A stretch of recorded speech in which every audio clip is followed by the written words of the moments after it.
Welcome back to Off the Monster. My name is Derek. I'm here with Jeremy and Mr. Brown. It's our first episode back after a while. A lot of big things have happened.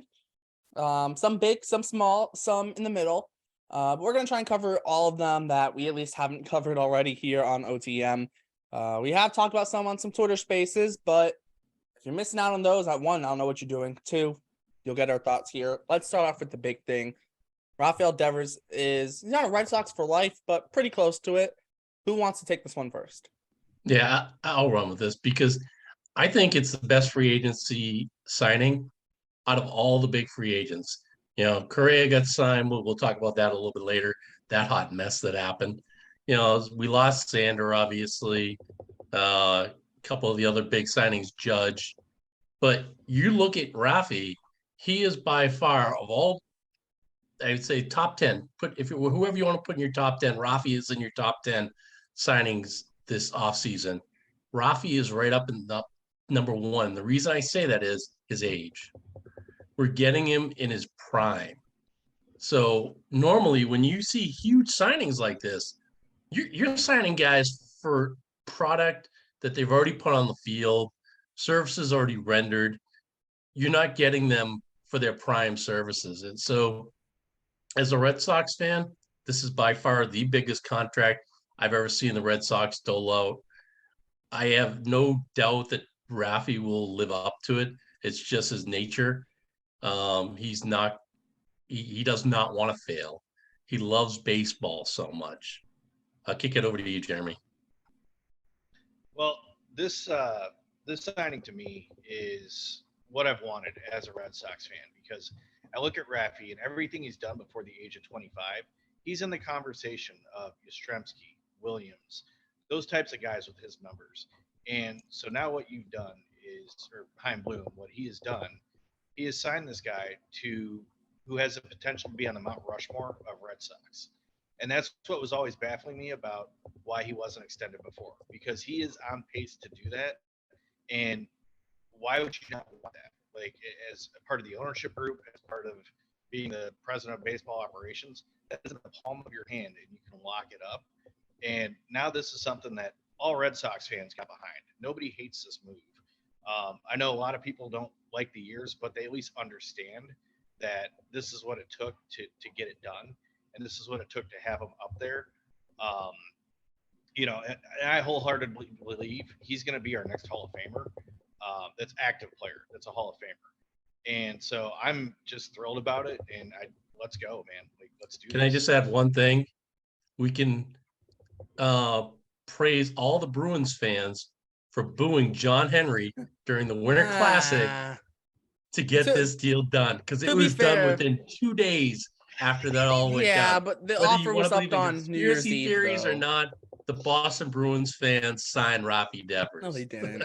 the offer was up on New Year's Eve. Let's be honest. I know, but it looks bad. It's just no. It's like the fun, like it helped it get it. To believe that. It's not why they signed him, but it was okay, let's hurry up and get this thing across the line.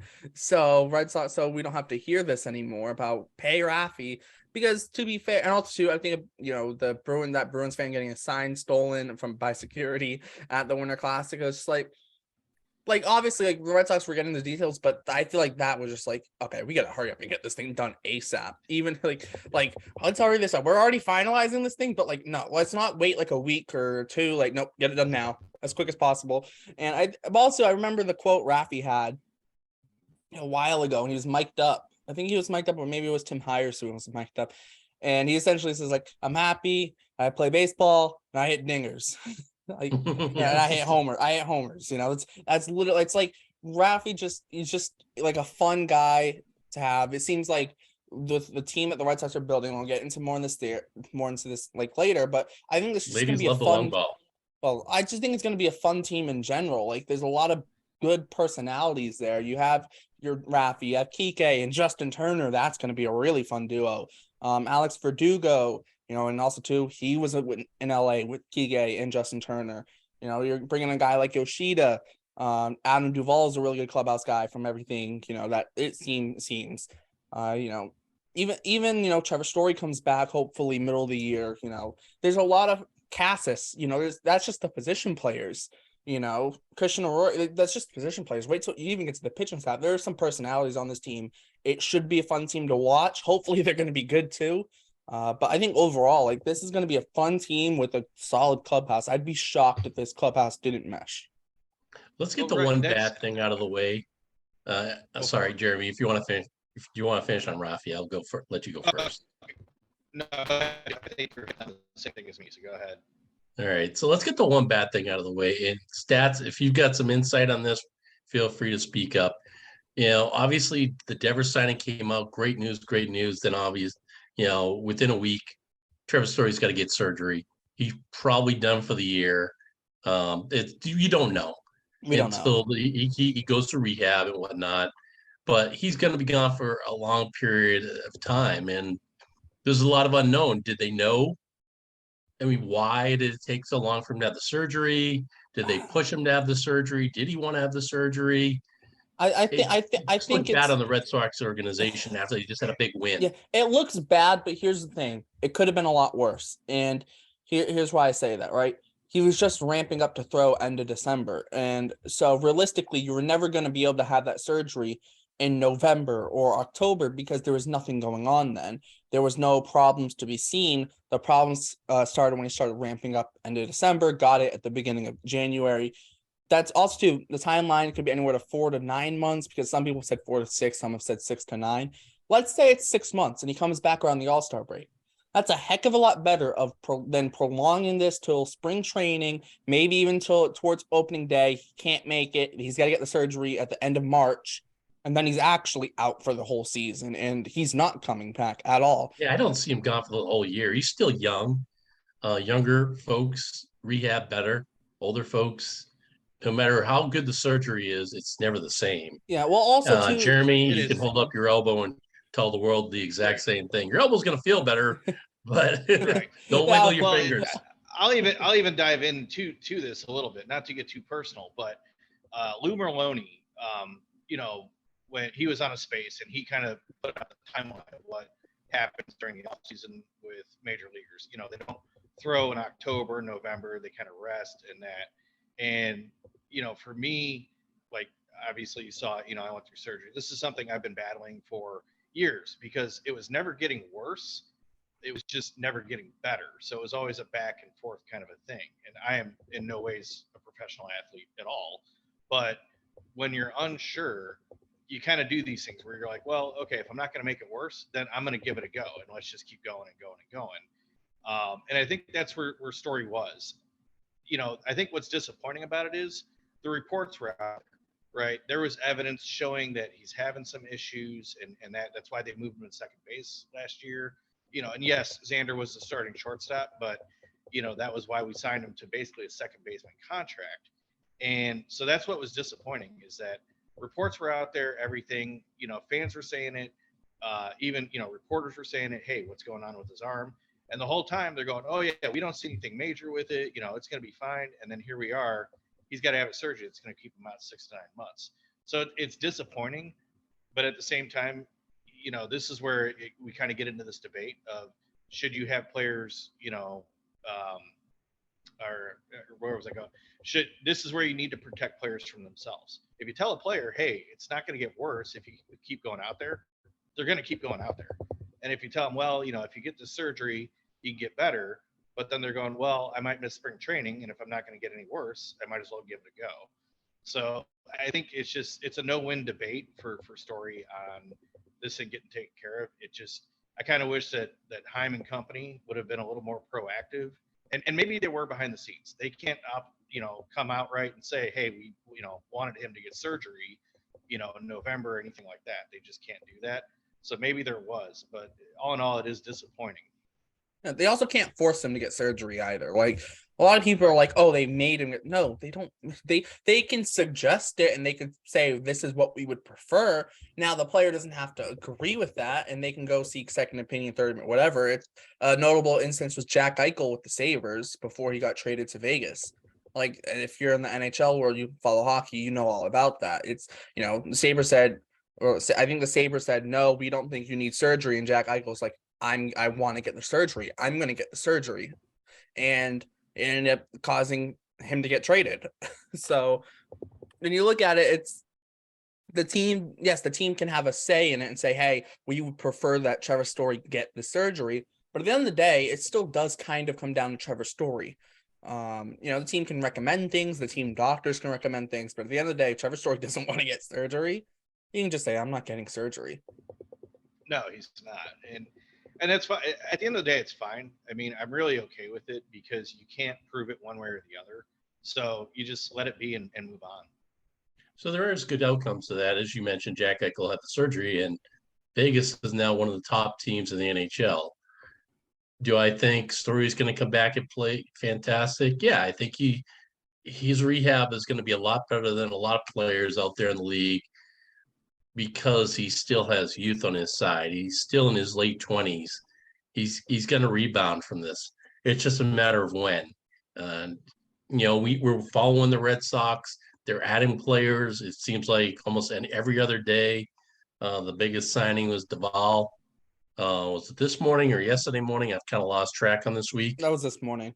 This morning. Yeah, officially. He's not an infielder, but news breaking right now that I'm hearing is that they're kind of getting Wong, see if Wong can play the infield too. I mean, they're looking at all kinds of possibilities on that infield right now. Yeah, I've talked about Wong at times, not on here, but I've said second base. Well, I've said he played some second and third in the minors. He also played a couple games in the outfield. Jorge Alfaro, another catcher who they just signed, played outfield before. And I've said maybe they carry 3 catchers because let's be honest, Reese McGuire, Connor Wong, Jorge Alfaro even, they're not top tier catchers. They're gonna all 3 of them, I think, are gonna have to fight for a roster, are gonna be fighting for a roster spot in spring training. And then when you look at that and you go, let's say all 3 have good spring trainings. Why not carry all 3 on your roster? Alfaro brings speed and power with a really good arm. So really good raw tools. Connor Wong, good speed, not the power that Alfaro has, but he's got some good tools, and he's versatile, very athletic. And Reese McGuire is more your pure catcher, defense, does hit left-handed besides, whereas the other 2 hit right-handed. But there's definitely some advantages to all 3 of them and some disadvantage to having all 3 of them.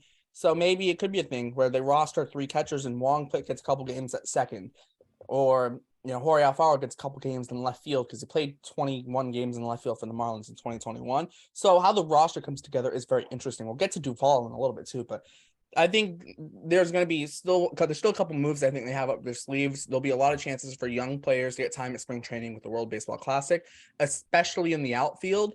So maybe they see, Jorge Alfaro go play left field in spring training, or Connor Wong go play the outfield in spring training.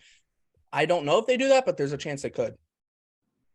Well, what I like about it too is, and we can dive more into the Duvall signing, but where they're at now with Alfaro and Duvall and stuff is now we're not as desperate to make a deal. We can do some things that can get us through the All-Star break if that's really what Story projects to.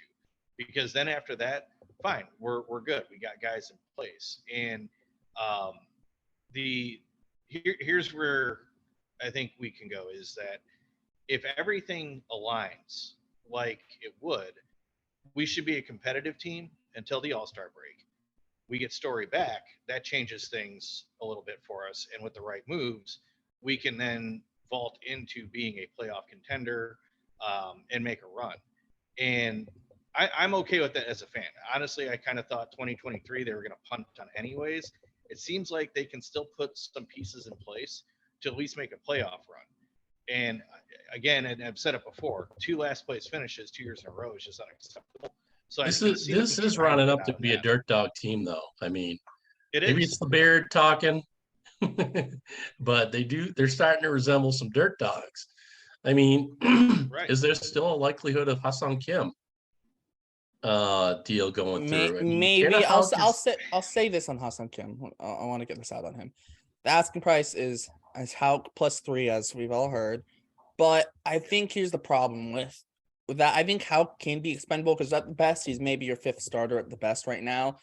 He's probably your 6th starter, and he's maybe your 3rd or 4th guy in the bullpen. You're looking at Jansen, Schreiber, and probably even Chris Martin ahead of him. So he's your 4th guy in the pen and your 6th guy in the rotation. So he can be expendable. Is it worth Hassan Kim to trade Houck straight up? Probably. especially considering Ha-Sung Kim can play short for the next 2 years and you keep Story at second. But, we'll see what happens, right? I think that's the big thing. If it costs more, how much more is it going to cost? I think that's really the question mark. So a cheaper way of going would be maybe Jerickson Profar. You're not going to get the asking price with the Profar. No, but he have can't the play offense. shortstop though. He doesn't have. Right. Oh yeah, he's more outfielder. And he's got second base yips. Right, and when Story comes back, then Duvall's your fourth outfielder. So I just feel if they were going to sign Iglesias, they would have done it by now. I don't think they like Iglesias at shortstop. No, because his defense has fallen off a cliff. For Jose Iglesias, he's still an okay defender at shortstop, but he's not that on that Jose Iglesias level of defense that we know and love. And I think that's kind of what it comes down to. At second base, he's solid, but short, it's probably more around league average, maybe a little above league average, but it's not as good as you would like it. I think we're going to see more conversation around Elvis Andrews. I think that might be the direction they're going with this. The other thing to keep an eye on is I don't think Heim's going to make a deal for any infielder or outfielder. I think that ship's sailed. I think he's looking more at getting another starting pitcher spot. And so I think, he's still going to talk to the Marlins about Cabrera. I know they're high on him. Personally, I think they could get Lopez for a better deal. And it's just because that year's a commitment. This is just me talking. I just feel like the Marlins value the years of control more and want a higher asking price for that. Yeah, well, it's also the Marlins, so no one knows what they're doing. It's the thing that I say about the Rockies. I'm like, no one knows what the Rockies are doing. Like, I don't like as much as no one has any clue what the Rockies are doing, but the Marlins are like a close second of like, I don't know what they're doing, because it's like you have pieces, but it's just like, we need to trade pitching. We need to trade pitching. We need bats. We have a surplus of pitching. Let's trade this pitching for bats. And what do they not do? Trade their pitching for bats. It's like, so right. I have no clue what's going on. Rumor is they're trying to work with like the Twins on Pablo Lopez, like Luis Ariz plus like Max Kepler. I heard the Cardinals in there too. Yeah, it's really well. The Cardinals, you're maybe looking at maybe like a Nolan Gorman, maybe because he's probably a bench guy for them. It's really weird. I can't remember who, but somebody linked Lopez to the Cardinals. I don't know who, but I saw it makes sense though. They need a starter. They need a starter because can Flaherty stay healthy? If he can, and you also bring a Pablo Lopez, that's amazing. But yeah, and Nolan Gorman seems like a logical trade piece because he could play third or second for the Marlins. It's really weird. They got Jean Segura slotted in at third. I don't love that. They're a really weird team. But yeah, I mean, I don't think Pablo Lopez makes sense for the Red Sox because they want control. So they're going to target Edward Cabrera, which, I mean, I like Edward Cabrera a lot. So I'd be okay with it. But yeah, the asking price is going to be like Rafaela, probably plus something. So what I love about the last 2 weeks, they've got some clubhouse guys now. They got Justin Turner. Yes. They got Profar. I mean, I think they are a dirt dog team. You said they have Profar. Taylor brought it up weeks ago that they're more and more looking like a 2014 team. Yeah, they are. A lot of people are starting to say that, the 2013 vibes. 2013, yeah. 2013? You said 2014. Oh my gosh. Hold on. First you said they have Profar. And second, which they don't. And second, you the said beer's talking, 2014. Oh, yeah. No. Yeah, give me some more of those meds, would you? We know what you meant. But Duvall. Put them in my hand there, Jeremy. Yeah, I'll pass them along to you. Yeah. But like you have Duvall. You know what I meant. Yeah, you have Duvall, you have Turner. Kike is a clubhouse guy. You're looking at it, and you have Adam Duvall, big clubhouse guy. I think he's a really big clubhouse guy. You have Corey Kluber coming in, Chris Martin, Kenley Jansen. A lot of these guys are veterans, and they can be presences in the clubhouse and help out a lot. I think I meant Alfaro. Maybe you did. Oh yeah, Alfaro. Maybe. Yep. Oh yeah, he seems like an outgoing guy. Oh yeah. That's slow. The hair on that guy, man. You see the bat flip he did in the DR? Dude, he's been tearing the Dominican Winter League. He's been tearing it up. I wouldn't have figured he's in the DR. He does not look like in the DR. He looks like he's playing there. He's playing there. I don't know if he's from there, but he's playing there. That makes sense. He looks like he just jumped off a Lucky Charms box. So let's open this up to you guys because looking at the offseason, I know everybody wants to throw out a grade there, but I don't. Personally, I don't see a move they've made that I've absolutely hated, where I'm like, "There's no way this works" or anything like that. They've all been good moves and okay moves, and signing Raffy, of course, was an outstanding move. So overall, I don't think this is a bad offseason, and I think they've addressed clubhouse issues, they've addressed the Yeah. bullpen.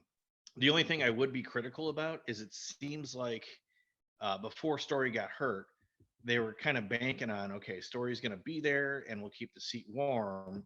And they're banking on health there. And that's my one criticism with Time Blue. I feel like he did that last year or going into last year with the bullpen. Hey, if the bullpen stays healthy, then they're going to be good. And I think he did the same thing. That's what Dombrowski did in year 2019. Right. And he's like, oh, we're just going to bring everyone back and hope everyone does exactly the same thing they did last year, which doesn't happen. But also, I think this team needed a clubhouse shakeup. They definitely needed it. Because for sure. And also, I know Bogarts had the whole contract situation weighing on him, but that thing didn't just affect him; it affected him, and then affected the whole team. And then you have other guys in there, and this is hilarious. I'm not gonna say who brought this up.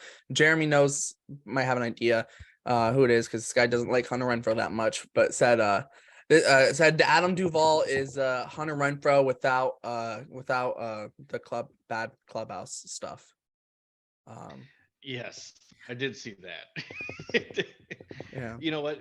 Actually, I do want to get into the Duvall signing. Yes, okay. Let's do that. I have seen a little bit of hatred out there for it, and I don't understand it because, yes, last year was bad, but can we be real here? His 2021 was outstanding, and last year was really bad. Even if he's somewhere in the middle there, that's a solid signing for $7 million in 1 year. Like he's probably your number 6 hitter. Right.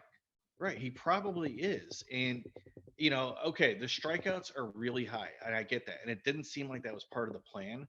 But with what is out there, it's basically all high strikeout guys. So if Heim's plan was to limit the strikeouts and that story going down, you have to sacrifice that. You can't stick to that plan. We're going to have fewer strikeouts because look what's out there. You need a guy to hold the slot. You need somebody who can at least play and contribute somewhat. And if you're going to have to take the high strikeouts, fine, so be it. You're going to have to do something to get a defensive replacement then. Yeah. Also, too, Story wasn't the lowest strikeout guy either. So let's be fair. I know Duvall strikes out more than Story, but it's not like Story was like a guy who struck out very little either. Stats, you'll appreciate this possible projected lineup. So it's going to go left, right, all the way down the lineup to left at the end because they have a lot of lefties, as we talked about before.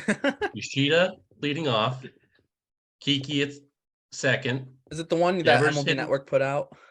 Yeah. I know what you're talking about. I know what you're talking about. It's Yoshida, Kike, Devers, Turner, Verdugo, Duvall, Cassis, Arroyo, and Reese McGuire. Yeah. Right. Which I think that 9 spot is up for debate because it's just like I think the catchers are going to rotate through that 9 spot. So it's not just going to be Reese McGuire who plays every single day. Let's be honest. I think you could see Reese McGuire and Connor Wong split the games. If they carry 3 catchers, Jorge Alfaro, it's going to be a real split. Obviously, Alfaro and Wong would probably get some games elsewhere other than catcher, but you'd see a lot of playing time split between those 3. Also, too, Connor Wong, maybe he becomes Brian Bayo's catcher because let's be honest, he caught Bayo in AAA. Maybe that becomes a thing. Who knows? And also, too, you start bringing up guys like Mata maybe midseason. Wong has familiarity with Mata and guys like that. Maybe stuff like that happens. Who knows? But it is interesting. I will say, I do think Devers hits second just because of familiarity there, and he's very comfortable there. And I don't love it. Don't get me wrong. I don't love it.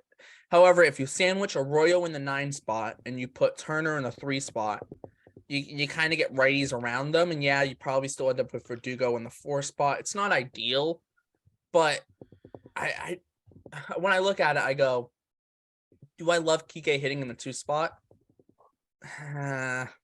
Not really. I mean, if he has a 2021 type year, it's still a little bit of a stretch for me in that 2 spot. So, I mean, maybe Elvis Andrus maybe it's an Elvis Andrus who comes in and fills that 2 spot, or maybe it's a Ha-Seong Kim or whoever it is. I think Duvall probably slots in though in that 5-6 spot, depending on where Devers hits. If Devers hits 3rd and they do that left, right, then yeah, I think Duvall hits 6. If they go lefty with Yoshida and Devers at the top of the lineup, then I could see Duvall in the 5 spot. I'm going to say something unpopular, and I hate to do it to drop him down to the number 9 spot, but if you're going to put Cassis all the way down to number 7, you might as well drop him down to number 9, just because then you have 2 number 1 guys. He's a walk guy. But you need him behind Duvall. That's the thing. That's what I'm saying. And that's what I'm saying. And I said, like, if I'm going Why left, do you right, need left, him behind Duvall? because he works counts. Duvall does not work counts much. I think that's the thing. You put it, if you're gonna have, because most likely it's gonna be Verdugo ahead of Duvall, and Verdugo sometimes works counts, but also too sometimes does get aggressive, not in a bad way aggressive, but he'll go after that first pitch if it's there. And Duvall's not a big work the count guy, so it's like, okay, you kind of got to put Cassis behind them. I have looked at it though, and it's looked and gone, maybe you figure out a way where, because I've said, like, my lineup I'm thinking of, Devers hits 2nd, you could probably go, Yoshida, Devers, Turner, Verdugo, Duvall, and Cassis in the 6th spot, which I think is fair because let's be honest, he doesn't have many plate appearances in the big leagues. And then it would probably be like some mix of Kike 7th, and then you probably put the catcher spot 8th, and then Arroyo 9th as of now, just because I like Arroyo being 9th, this is where the Turner pickup I think is very influential, because he is going to work with Kike. Obviously, they have some familiarity, and he's also going to work with Verdugo on that. I see Verdugo walking more this year because of the influence of Turner. And not only that, honestly, I think this is a huge pickup for Cassis. Having a guy like Justin Turner in your clubhouse when you're that young and that good of a hitter, and it seems like Cassis is a stand-up guy who will listen to the veteran presence. And that's, again, we're kind of talking about the clubhouse. Turner is going to be huge with that. And again, kind of getting back to that plan, I think the plan was to lower the strikeouts. Adam Duvall is going to be the outlier of that for obvious reasons. We know why. But if you can have those other guys limit their strikeouts, then it can be a wash. The good thing about these B+ signings, and I'll call them B+ signings, because they're not A's. They're not C's. Right. I think they're right about B's. Is they're good, not all great. Of a sudden, we're not talking about what is the projection of Yoshida. Yoshida's become almost a forgotten story at this point, because of all these signings that we've had over the last week or two. And it'll pick up in spring training. I'm sure it will.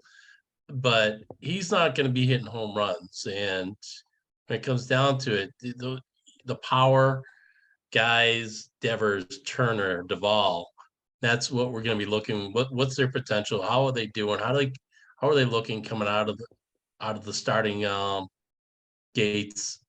And how's Cassis? Is Verdugo? You want to talk about Verdugo stats?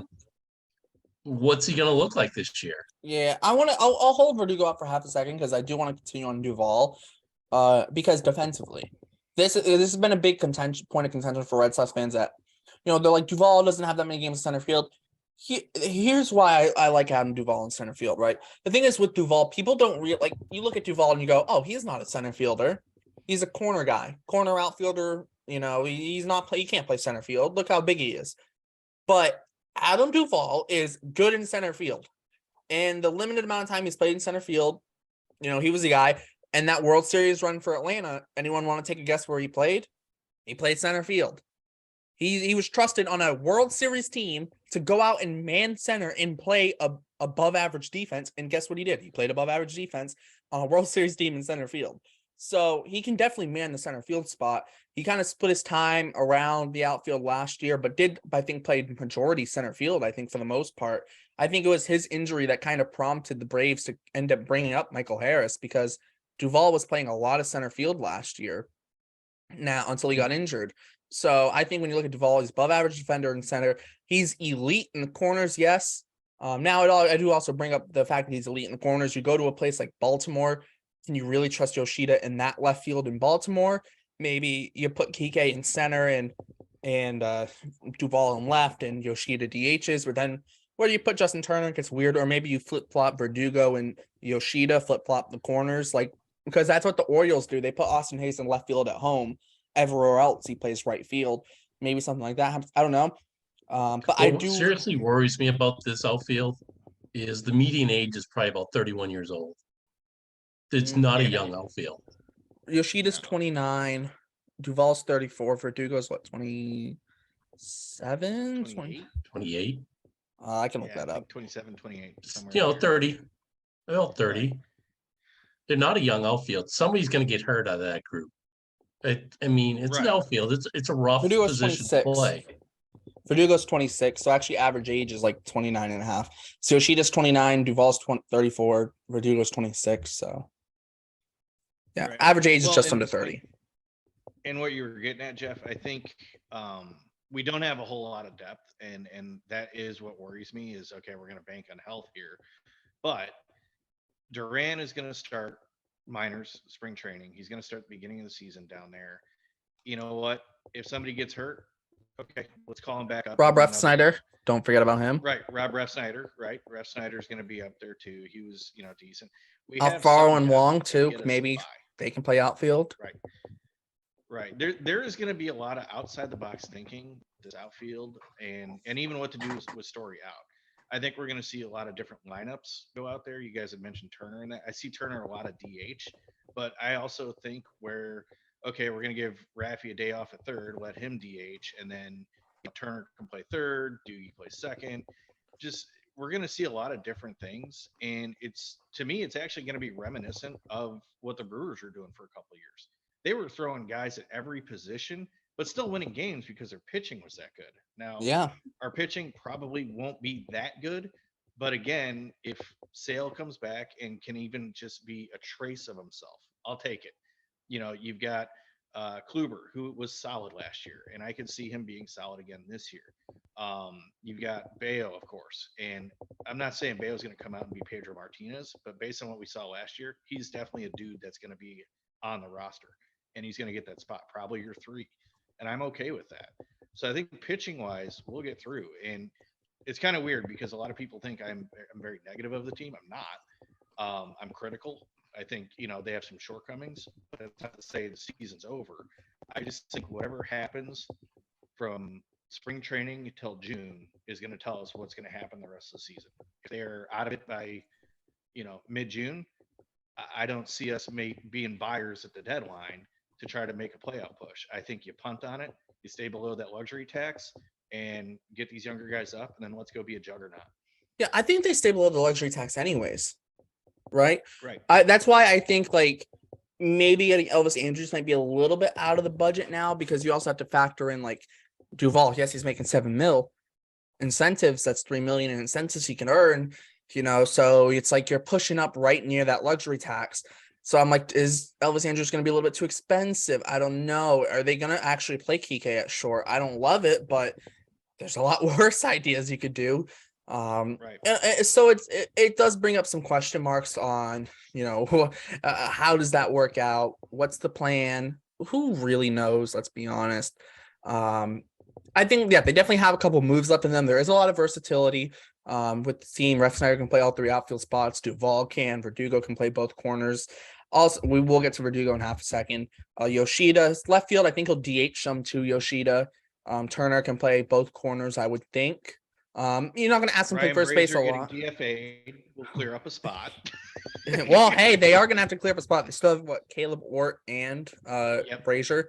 Those are really your 2 options. I mean, it wouldn't shock me they signed one more guy. Brazier stays around because, I'm not going to. Well, I mean, let's be fair too to Brazier. Like, he's looking at it and he's like, he's had success before. Caleb Ort hasn't had big league success before, so it's like He hasn't.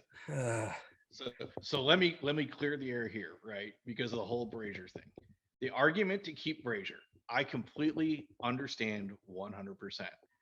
Okay, I'm not saying it's dumb, but damn it, man, I committed. I want an answer from the Red Sox of why he's on the team. So I'm going to keep going until I get an answer from the Boston Red Sox why he's on the team. Now, is it an impossible dream? Sure. But there was a team in 1969 that went by that name, the Impossible Dream Team. So 67. But Oh yeah, 67. Sorry, wrong. I only remember because that's the year that my sister was born. My dream is to be on the Cape Cod League. Yeah, almost There you go. 1969, and I think I know why you thought of that one first. Right, probably. So, but anyways, All right, I got do about 10 minutes. I want to ask you guys, go for it. what is your feel good story for this offseason so far? We're only about 3-4 weeks away from spring training. Mine is the fact that Pedro Martinez has been working out with Bayo. I love that fact. I mean, you have probably one outside of Roger Clemens in his prime. I don't think he was on steroids back then. I think he was exactly what he was, sensational pitcher, an ace pitcher who you lost a game for, he came in. But Pedro was something out of what my father would say about pitchers in the 1960s. You know, these guys would come in and just throw Don Larson. You know what I mean? Those historical pitchers. And to see Pedro down there and mentoring Bayo at such a young age, it gave me chills to watch it. Good story, man. There's a couple you could go to. Raffy would be one, of course. I do like Not that. Ryan Pedro Brazier. working with, yeah, not Ryan Brazier. No. If he gets DFA'd, maybe. Right, if he gets DFA'd. No, I think for me the feel good story is bringing in Justin Turner. I think that is what the clubhouse needs. It was sorely missed last year, and you can say what you want about having a good clubhouse and a bad clubhouse. Yes, there's teams that have had a horrible clubhouse and have ended up winning. Seems like there's teams that have a good clubhouse and they end up winning, but it's a lot easier to win when you have a good clubhouse atmosphere. And I'll be honest, Cora is not going to do that. That's not his job for one thing, but he's not going to, manage that clubhouse. We needed a guy in there who can do that. And Justin Turner is that guy. And win or lose this year, I think you were saying it, Stats, right? This is going to be an entertaining team. There's going to be a lot more fun. Now, do I expect them to be smiling and laughing and, joking around when they're down 25-0? God, I hope not. And I hope they never see that again. But, even in the close, tight games, I don't see them, basically punching up their buttholes and going, oh my gosh, like I see these guys being loose out there. If they're down by 2 to the Yankees and it's, bottom of the 9th, I could see them coming up and, okay, we're going to walk this thing off and go home. What was it that, who was it that said a Kike? We don't get paid for overtime. I want more of that. Inject that into my veins. Yeah, I like that. No, I don't. I mean, I was gonna go with the Justin Turner reuniting with Kike. So I'll pick that. Pretty much same reason as Jeremy, but I do want to bring this up. The Red Sox have been hiring a lot of people from Driveline. If you don't know what that is, essentially a baseball facility where they use video and all these different stuff to essentially break down your swing and make the proper adjustments that you need to make to have better results. Essentially, Red Sox are hiring a lot of people from Driveline. It's something to keep an eye on. I will say that they've hired a lot of people there in the last year. A lot. I think like 9 or 10 people from there. That's actually good to know because as a fan, right, we're the Boston Red Sox. We want to be a juggernaut in that. If they want to stay below the luxury tax and, avoid the penalty, all that stuff, okay, you get into that. That's my question. This team has enough money to not even worry about the luxury tax. So if they're throwing money into that technology, that type of stuff, I'm all for it then. The international market. I know you can only do so much because of the rule changes, but if that's where the money is going, then fine. Because trade for some money. You can trade for some international money. Right. Like watch Darwin's and Hernandez. That trade turned into it's a cash consideration for a player to be named later. That could be, 100,000 or something like that in international signing money, and can make a difference because you see some of these guys sign for 20,000. You can get 5 guys signed for 20,000 and $100,000. So it's definitely worth it. I do want to bring up though, Alex Verdugo. Let's talk about it. His brother was tweeting out a little bit last couple of days. I think it was yesterday. And one of the big things that came from it is, according to Alex Verdugo's brother, Chris, Doogie had a fractured toe for the first 2 months of the season that he played on because he didn't want to go on the injured list. Now, the first 2 months, he struggled a lot. Was also unlucky.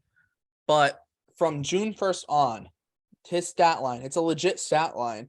He hit from June 1st on, he hit 302 with a 355 on base, a 434 slugging for a 789 OPS, 8 homers, 29 doubles, though, 50 RBIs, and a 121 weighted runs created plus. So he's a 21% better hitter than league average after June 1st. I like it. Yeah. And He also, definitely too, got hit with the bad year that they had. I mean, yeah. it's He did. there was a lot of good stats like that I think just didn't get raised to the rafters because of how bad they were. Raffy with his hamstring, how good he was. He had like a 170 weighted runs created plus before the hamstring. So he's 70% better than league average offensively. After a 92 weighted runs created plus, 8% worse than league average. That's a massive difference, and through 80, I think it was 87 games before that hamstring injury. It was elite. He was a top 4 hitter in baseball. The only guys who had a higher weighted runs created plus for the whole season than 170 was Judge, Goldschmidt, and Yordan Alvarez. Like, that's 3 of the best hitters in baseball. Like, no one else that was qualified had a higher weighted runs created plus. So Devers he's right up there. So if I can throw this out there with the Raffy signing, and I'll answer the question first after I ask it, but I do want to get it from you guys. Do you see Raffy winning any MVPs? And if you do, how many? I will say I think he could do 2 with his 11-year contract. I think he could get 2 MVPs. I don't know if he can with Ohtani in the league as long as he stays in the American League. Ohtani, after what Judge did, the only reason he didn't get it last year is because Judge just the history factor too. Yeah. Right. Yeah, and that's all it was because The he didn't factor. hit that great. What, he hit like 270? No, he hit like 310. Did he really? Yeah, he finished that's right. second. He almost won the to batting title. He almost had the Triple Crown. Yeah. He came close to the Triple Crown. Yep. But that's how big of a season he had to have. And Ohtani, his numbers were insane too. And I thought he should have been a Cy Young on finalist. 2 different levels. Hitting and pitching is something I don't know if I'll ever see in my lifetime again. I legitimately thought he should have been a Cy Young finalist last year, Shohei. Oh, he should have. But I think that's what we're going to run into here with some of the MVP stuff. I think there's going to be a little bit of Ohtani fatigue. Like, seen the LeBron. Like, you would think so, but why hasn't there never been oh God. Don't say Trout fatigue because there definitely has been some of that. But he was winning it every stinking year. No, he wasn't. No, because like Donaldson, Donaldson won one, and then and then Altuve won it in 17, and it just seemed like you won it every year. He felt like he should have won it every year. I'm amongst Red Sox fans, so I'm not going to get hated for this, but it's going to be, I think Raffy winning an MVP is going to be similar to like a Porcello winning Cy Young. That's what I mean. Like, it's going to have to be magical, because of the fatigue, right? But fatigue. Yeah. I think he gets 1. I don't think he gets 2. I feel like 2 is like.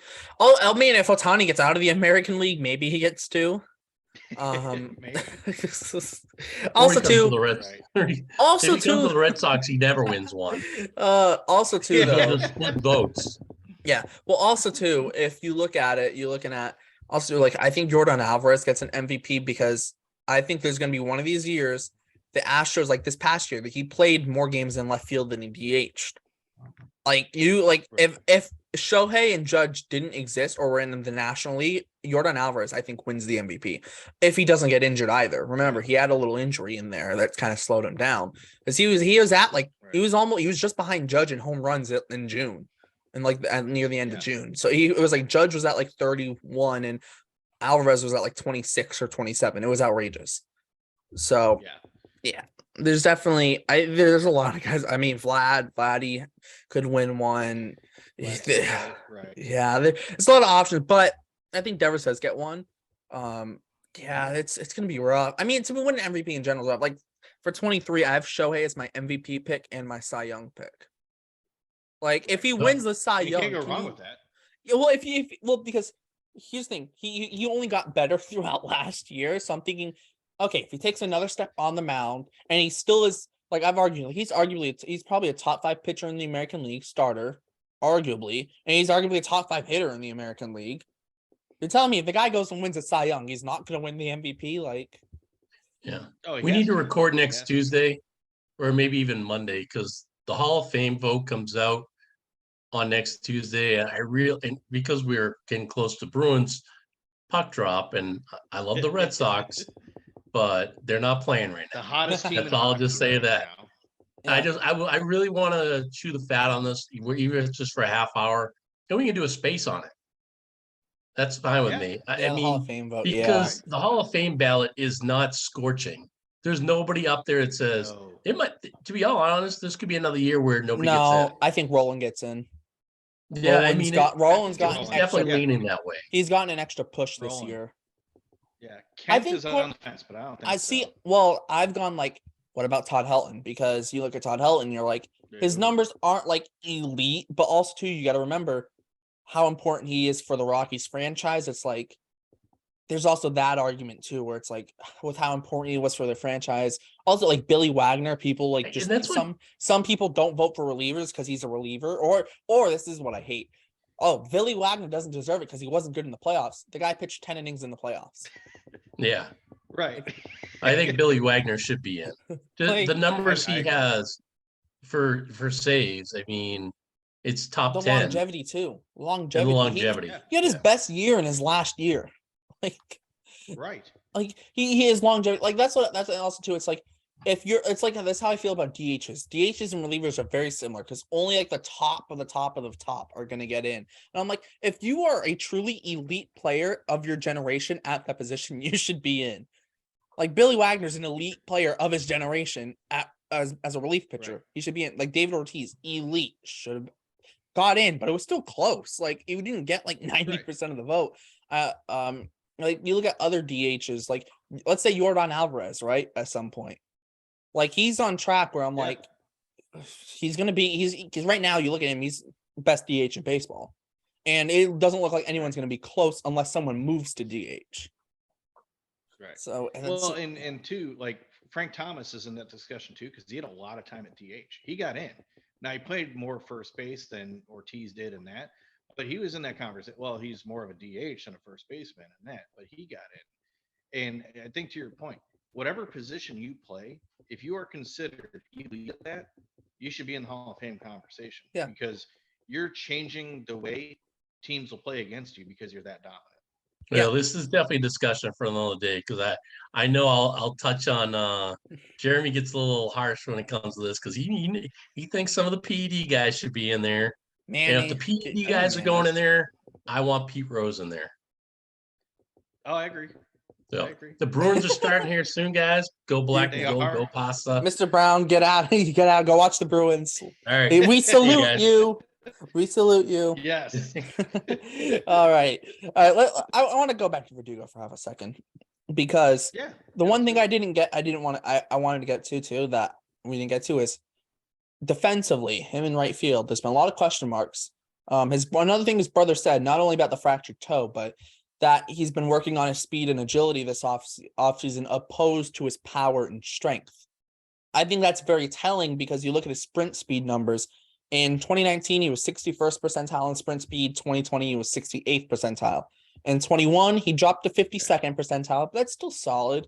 Then in 22, he dropped to 37th percentile. How much of that has to do with the broken toe? Maybe, but also too 37th percentile. Like he was getting down to being close to JD Martinez in sprint speed. Right. So Right. So yeah, I think it's a big thing. I think one thing again, we're counting on Verdugo to have a better season than last season, and we know the reasons why. And I'm being tongue in cheek when I say this. But hopefully, he knows where the lights are, so he doesn't lose the ball in the lights again. Because that image is just seared into my brain. But I like the fact that his brother came out and said that he's working on those things. Because one thing about Verdugo is you never question his commitment to the game. He's one of the hardest working guys. You hear about the stories with him. He puts a lot of pressure on himself to perform. And so that's one guy I'm not worried about necessarily where if he gets into a funk, is he just gonna kind of give up and punt on it or whatever? No, he's gonna continue working on it. But the problem with baseball is it's a kind of sport where if you're struggling hitting, you can't grip the bat harder and expect to get better. Like it's more mental and that's where I think Doogie has a little bit of trouble. Is I think that pressure he puts on himself mentally, he overworks other things that he probably thinks are a priority and they're not. You know, he's got to look at some other things instead. But again, when you brought up the drive line and stuff, that's good to know because they can point that out to him then. You know, they can show him, you know, flaws and this that he can work on. And he's a guy that I think would respond to it really well. Yeah, 100%. And like you said, he works extremely hard. And I think that like his brother said that the Red Sox and their training staff gave him like a specific like tailored workout plan. And what his brother's saying, like he's been doing that and even more to be even more ready for the season. Remember, he is also playing in the WBC with Mexico, so he's also going to get some more reps before the season as well. Which whether that helps or hurts him, that's to be seen. Obviously, it affects some guys differently than it affects other guys, so we'll see what happens.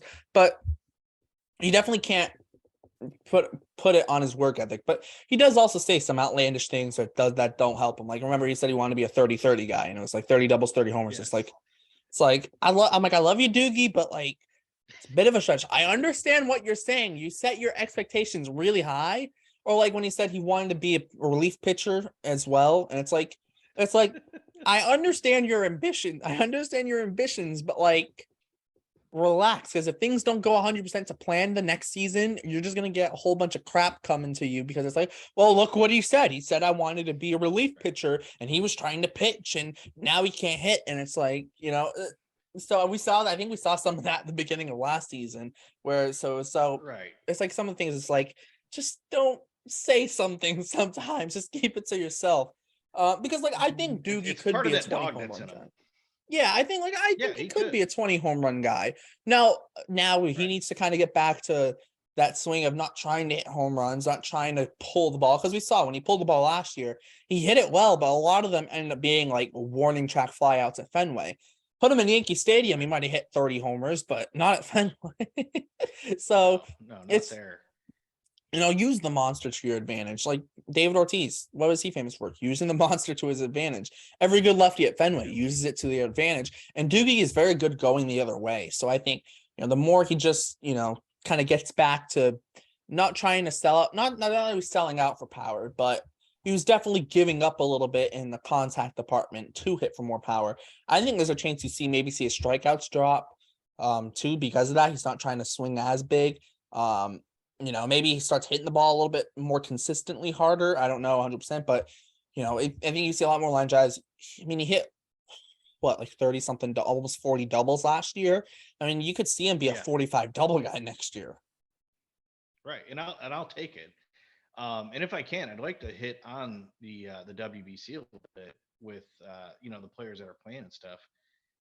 And I'm just asking this because I simply don't know. Yeah. What I wonder too is Heim Bloom going to be watching that to see if there's another pickup out there?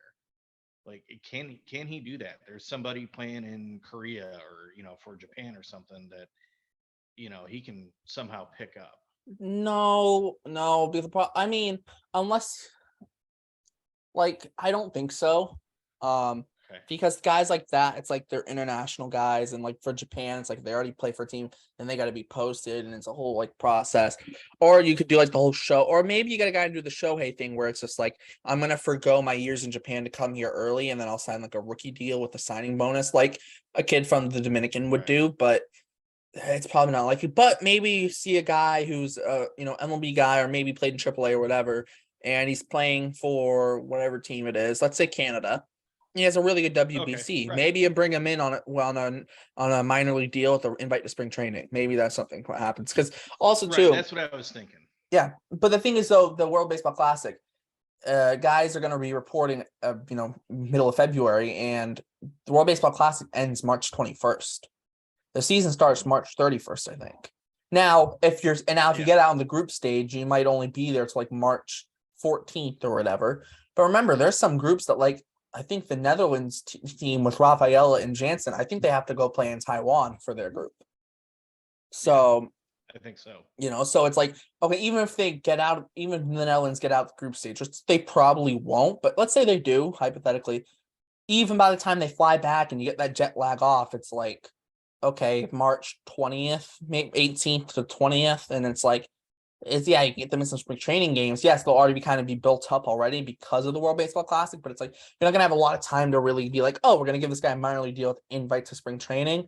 It'll be more of a like, oh, here's a minor league deal. Go play for a AAA team. You can opt out on June 1st, similar to the deal they gave Jorge Alfaro. And if you make the big leagues, you can make this much. You might see something like that. Right. But the Red Sox too have a lot of guys going. You look at too their outfield options. Having Duvall is nice because he's not going to go, because before you looked at it, Kike was playing. I know he's going to be playing infield most likely this year. At least more than Story outfield. Was going to play too. Yeah, Story was going to play for the So U.S. he's out. Yeah. Yep. Kike is playing for Puerto Rico, although he'll probably play outfield for them. Verdugo's playing for Mexico. Yoshida's playing for Japan. Duran's playing for Mexico.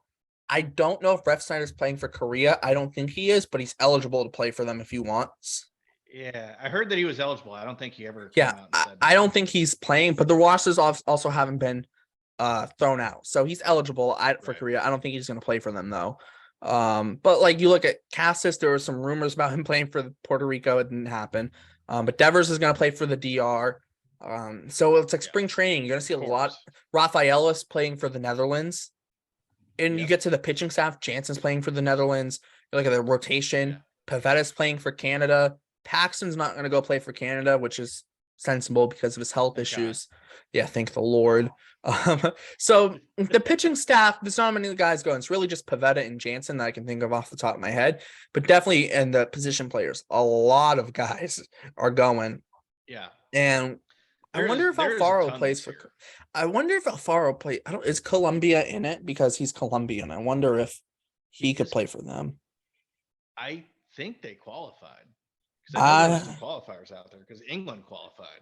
Yeah, I'm gonna check that right. I'm gonna check that right now because. Yeah, take a look at that. I think I just got a text from Mr. Taylor. We'll see if he wants to jump on. Yeah, Colombia is in Pool C with the U.S. and Mexico and Canada and Great Britain. So Alfaro might be playing for Colombia, which actually I don't think he does. Awesome.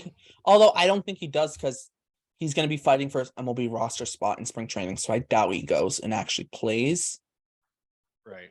I don't think so because he's going to want to earn his MLB roster spot, which he kind of has to be in spring training for that, especially as a catcher getting used to a new pitching staff. But maybe he doesn't go, but you're looking at the position players. Yeah, Cassis be it there at first base. You have Dahlbeck to play first and third during spring training because Devers is going to be with the DR DHing. The DR's team's outrageous. Their only questionable position is shortstop, and it's not because they have a bad shortstop. It's who's playing. Is it going to be Adames, Franco, or Jeremy Pena? That's the only question mark on the team, position player wise. Like besides that, maybe their worst position player is Starling Marte. Because I think so.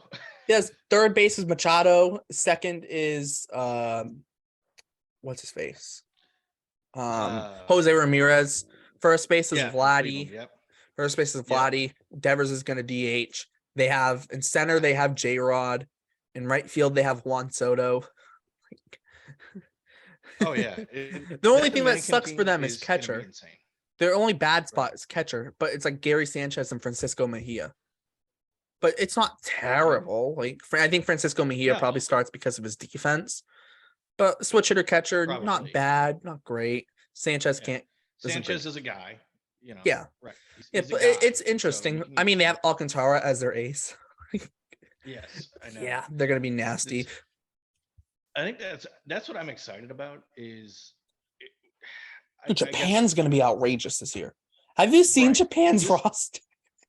Yes, and I might sound unpatriotic when I say this, but everybody got excited. Oh, Trout's playing, and Arenado's playing, and all the all these guys. I got excited looking at who's playing for Japan. Right, I got excited about Dominican. I got excited about Japan. Like that's what I want to see. I'm sorry. Do I want the U.S. to be good? Do I want the U.S. to win it? Sure. But do I think that's going to happen? No, because look at how sick Japan is. Look at Korea. Look at how competitive Korea is. Oh my God, Korea is going to be good. Also, going to be insane. But also too, Like I'm willing to wake my kid up at like 4 a.m. to go watch this. Like you play baseball, you need to watch this. Dude, I will watch it. I don't care. Dude, Japan is going to be really, really good. Also, too, think about this: their group play, and their quarterfinals are going to be in Japan, and they have Shohei. Their rotation. Look at their top 3 of the rotation: Shohei, Darvish, Kodai Senga. They have a couple other guys in Japan that should be coming to the big leagues in a little bit. They have that guy. I don't know his first name, but Murakami. I can't pronounce his first name. Suzuki's playing for Seiya Japan, Suzuki. right? Yep. Yoshida is. Yep. Lars Nootbaar is. That's hilarious. I know. he's the first he's the first player to play for Japan that wasn't actually born in Japan. Right. Yeah. And I will say this to anybody who does watch this and check out the World Baseball Classic just for Yoshida. Just as a Red Sox fan, watch Yoshida. Yes. Also, too, remember, here's the thing that I brought up with Yoshida. I said about it in a couple of group chats. I'm like, hey, don't say Yoshida's not going to face MLB pitching in the World Baseball Classic because Japan's training camp. Look who's there: Shohei, Darvish, Senga's going to be in the big leagues. Like, there are guys there. Like, I don't know. Maybe Sawamura sneaks in Japan's bullpen. Maybe we'll see that one. Maybe. I doubt he won't make their team. No, Sawamura's Japanese. No, he's Japanese. He won't make their team. He won't make their team. No, he won't. No, he won't sniff that. But yeah, I mean, anybody. That's what always gets me is like these guys that are like, oh, Japan is basically just AAA. Okay, look at the stats of. It's AAA. It's higher than AAA. It's higher than AAA. It's like quadruple A. People complain, quadruple A. Pat on your roster? No, no, it's like AAA. Yes. It's higher level than AAA. It's the closest thing. The Nippon League is the closest thing to the MLB. It's the closest league to the MLB. Japan play in their group. In Japan's group, it's Korea, Australia, China, and the Czech Republic. That Korea game is going to be massive. Oh my god, that's gonna be. That's Korea also too. Lee Jung-koo, the KBO MVP, is gonna be posted after. Is gonna be posted after next season to the MLB. Right. I'm reaching out to Mr. Taylor here. He's wondering if we're on a space or. Yeah, he just called me. Zoom, so. Yeah, he just called me. So yeah, maybe we got him to hop on. Yeah. I'm not as committed to the Bruins as Mr. Brown is, but you know. Well, I have ESPN Plus, so I can watch the game after it happened. So. Right. Yeah. Yeah. I got the Sling TV, so they're on TNT, so I'll be able to catch that. So. Yeah. Oh, they're on TNT. Not that giving shameless plugs. Yeah. No. So it's like the World Baseball Classic is gonna be fun. The Korea, dude. Imagine Korea, Japan, Shohei on the mound. Oh my gosh. Load it into my veins. Put it just exactly. Shoot it into my veins. I need that game. That game's gonna be so fun. Also, too, remember a lot of these Japanese guys played in the Olympics, and a lot of these Korean guys too played in the Olympics. Also, that's why I'm excited about that Korea Japan game too. Because like I said, Lee Jung-koo, the KBO MVP, he's 24 or 25, right? And he's gonna post next year, right? Yes, exactly. He's an outfielder. It's good defense to play all 3 spots in the outfield. Probably could even play center. I think he could play center field, but worst case scenario, he's going to be a plus corner outfielder at worst. And yeah, he's going to be extremely, extremely exciting. Right. So that's what I'm looking forward to for it. It's like, that's why I like it, because I'm looking at it and going, okay, we're going to see also this guy in Korea, Lee Jung-koo, against MLB competition the year before he's coming over. Remember when Darvish, before he came over to the MLB, and he was pitching in the World Baseball Classic in 2013, and everyone was like, who the heck is this guy? And then he comes over to Texas and does his thing, and holy smokes. Oh, yeah. Like, even now, like, even last year, he was good with the Padres, man. Yu Darvish is a solid guy. He has been. If it wasn't for the whole Astros thing, I think he would be remembered a lot better. The Astros thing, that's a whole nother. He wasn't on the Astros though. He was with the Dodgers. But he was with the Dodgers. But with Gurriel, they thought he was tipping pitches, so he was like, and it really it stopped him in his tracks for a little bit. Yeah, he didn't win didn't he win the Cy Young in 2020? Or was it? Or no, Bauer won it, and he was second place. Bauer won it. He was second place. he did bounce back after that. But Yeah. a good 29-year-old, and it was simply because of that, because he was trying to figure out why he was tipping his pitches when he actually wasn't, and that's just He wasn't but, actually tipping pitches. It was just the Astros right. cheating. It was just the Astros, right? But that's what I'm excited about. What the World of Baseball Yes. does. Who's that next guy, right? Who's that next guy where we see him, Yes. we're like, who the hell is this guy? Or Get him now. Or you look at some of these countries, right? And you look at like let's look at some of these countries playing. Let's see who's interested. Or Taiwan.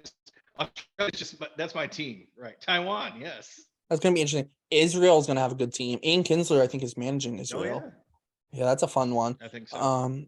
Yeah, but like you also look at teams like Mexico, dude. Julio Urias against the U.S. in a group stage game. Ooh, right. Yes, that's gonna be fun. That's my sneaky free agent target for the Red Sox next year. Go big and go get Julio Urias, because he's on an expiring deal. That wouldn't be bad. Yes, and also to remember, Sale's deal comes off the books after 24. Yep. So you only have Sale and Urias together for 1 year.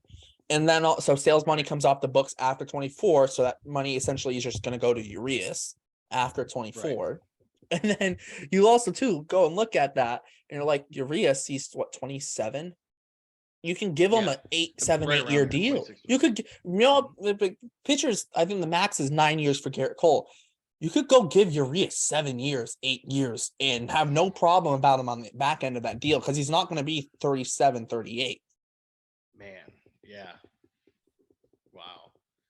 Urias actually he might be younger than that, because Urias came up really. Urias is 26. He's 26 right now. Okay, yeah, he's 26. Yeah, he doesn't turn 27 until August. So you start him on his age 27 season. You give him an 8 year deal, 27, 28, 29, 30. Takes him only through his age 34 year, an 8 year deal. Right. Like that. And that's why I say like Julio Urias, it's like give him an 8 year deal. It only takes him through his age 84 season. And because the Garrett Cole deal, it's 9 years and he has an opt out. You don't have to get you don't have to give Urias an opt out. Or you give him Urias and Bayo back to back. Dude, here's the thing. You give Urias an opt-out. You give him an 8 year deal with an opt-out after the 5th year, because he'd be 31 after his age 31 season. If he wants to opt out after he's 31, he can still go out and get another 6-7 year deal. Right. Like that makes too much sense. That makes too much sense. Now, I don't know if the Red Sox would do it, because he's going to have a qualifying offer attached to him and whatever. But if you want to spend, I mean, that's a guy to do it. He just wins games. He goes out and wins. Right. And I know wins and they'll aren't be able to spend next year. Yeah, exactly. And that's why I say sales money is going to come off the books in 24. You get Urias in 23. Right. Yeah, you have to pay both for 24. For 24, you'd have to pay both Urias and Sale. But after 24, Urias's money is essentially what you were paying Sale to do nothing. Right. So realistically, you're not net spend. Not going to be much. No, you won't. Well, and that's where I think I've let go of some of the things. Is I'm now starting to see where we can start to turn into this juggernaut, 24, 25, 26, and that with what we have. Now we're banking on some guys hitting, but I think what's nice though is that there are still other options out there if these guys don't hit. Yes. And you can get backup and you can pay that money for them and not lock into these, 10-year, 13-year contracts where you're paying guys until they're 40. Yeah. Raffy is the exception to that. But he's still only getting paid till he's what, 36? Right, 36, 37 in there. So it's still awesome. And I think you're right. I think I can start to see that shift now with the Red Sox of we've got these young guys, but just in case we have the financial support to go, okay, we'll go get this guy and we can pay him through age 34 season or 35 season. Yeah. And it can be, a good amount of money. But like you said, throw in an opt-out around the age of 30, fine. Well, especially with a guy like Urias or these younger not the guys who are going to be free agents when they're 28 and 29. Get some of these guys who are going to be free agents when they're 26, 27. You give them a 10-year deal, like the Machado deal. The Padres give him 10 years, opt out after the 5th year. He's going to opt out. He'll make more money. He can go Machado opt out and go get another 10-year deal. whether it's with the Padres or someone else. So that's why I say, like, go give Urias an 8-year deal, maybe even a 9-year deal, because 9 years only takes him through his age 35 season. Right. And give him an opt-out after his age 31 season, which is after the 5th year. Right. Like, that's so doable. Right. And if Cassis this year does what we all kind of lock him up long term. Bayo too. Right. Lock him up. Get those arbitration years out, lock him up. And same thing. Yeah. So, and people bring it up about like these guys not panning out, maybe. Here's what I say. You're banking on Marcelo Meyer. What happens if he doesn't pan out? Yeah, we're banking on Marcelo Meyer. Do you not realize all the other shortstops we have in the system? Right. We just drafted Mike Romero, who is Marcelo Meyer's best friend. Hopefully they both come up, but if Meyer doesn't pan out, hey, Mike Romero. Matthew Lugo's in Double-A. They have guys, and then there's so many more too, that can play shortstop that could pan out. So, and here's the thing: some guys pan out, some don't. But there are also guys who you don't think are going to do much, and they end up panning out and becoming a heck of a lot better than you thought they would. So there's also that at the same time. So let's say the off chance Meyer just flops or gets a career-ending injury or whatever. There's still other guys there in the system. And I think that's the thing. Right. You're not just banking on Meyer. Meyer is your first option, but there are other guys there too. And also too, there's been you look at Meyer and you go, maybe he ends up moving off to third base and Devers at DH and you still need a shortstop. That's why there's other guys in the system too.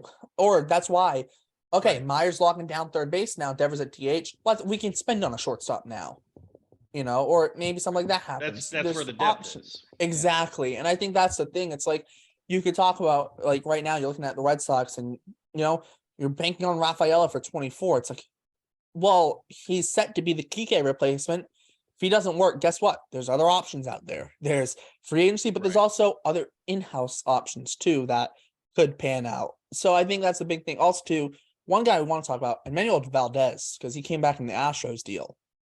He doesn't really have a positional home because he's played all over the place. And this isn't to say like he's like Rafaela is great everywhere. Isn't struggles defensively pretty much anywhere you put him for the most part. Like he's not terrible defensively, but he's going to be below average regardless of where you put him. Right. That could be a guy. Maybe he's a platoon guy at second base at some point this year, later in the year with Arroyo, maybe. Who knows? Kind of like an ultra utility guy that is just going to fill a spot. Jurickson Profar almost. Jurickson Profar if he only hit left-handed. Think almost like that because Profar a little bit below average in the left field, definitely below average at second base, has the second base yips. Right. He's played a little bit of first base too. Profar occasionally played third base. He's also played a little bit of right field. Think almost like that. Like you can put him in different spots, but it's not really defensively going to be great anywhere. Right. But you could also DH too. I think that's another guy. Like you look at it, maybe he just ends up becoming a bench bat, right?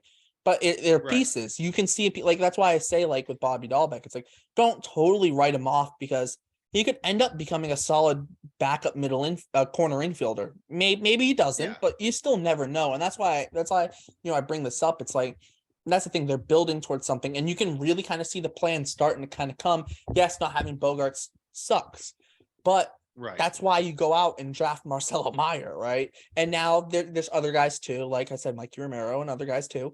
But if they knew they had Bogarts locked up for the next 10 years, yes, Meyer's the best prospect, but they might have gone, well, we know Meyer's the best guy, but we can maybe save a little bit money here in this slot and draft someone else and then spend more later in the draft and have a more overall balanced class. Because some teams do that where, yes, they might be picking higher, but they won't take the best guy available. They'll go for try and like balance out talent with cost so they can spend more later in the draft. You see that happen a lot. So, the Red Sox could have done that, but they're like, no, we're going to take Marcelo Meyer. He's the best guy. We want him. And we also know he can play short. And they're also looking at him like, if something happens with Bogarts and he goes, this is our shortstop of the future if everything comes out right.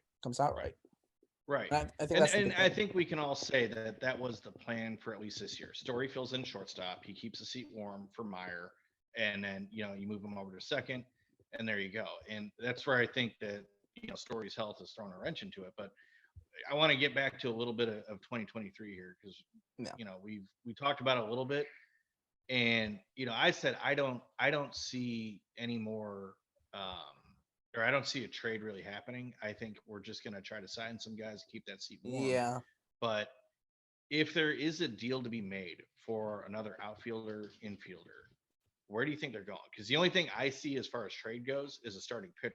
I don't think they can do I see a anything middle else. infielder. I see Kansas City. Maybe you're looking at like an Adalberto Mondesi, where Okay. low risk, high reward. Maybe it doesn't pan out. Definitely a speed guy. So Right. worst case scenario, speed guy off your bench at worst case scenario. Maybe it's something like that. He can play short, second, third. Maybe that's where you look. That's been a name that's I know a couple people have thrown around. Yeah. So it is interesting. There's not like a whole lot of options. Maybe if Kansas City's really willing to deal with you, maybe you can go grab like a Nicky Lopez who's elite defensively at short. He struggled a bit. What's weird about Nicky Lopez, he's better defensively at short than he is at second. He's kind of struggled a bit at second, but he's been elite at short defensively. That is weird. Yeah. Almost an anomaly. Yeah. Well, maybe it's just because he's so used to playing shortstop and he's, Right. when guys are that good defensively, they normally don't play second base. They're always stuck at short. So maybe Right. that's something as well. But So I mean, yeah. it's safe to say that you can find plenty of guys defensively to fill in for Story. And I'm not saying they're, exact replacement of Story, because Story defensively last year at second base, I think honestly would have gotten a gold glove had he not got hurt. And I think he still was capable of that at shortstop. But you can find a guy defensively. That's not the problem. I think it's the offense, which we sorely needed even Yeah. with Story in the lineup. That's why the And Ha-Sung Kim thing gets brought up a lot, because his stuff, he looks like, especially because he's a very much pull guy, it looks like he's gonna wear out the monster a lot.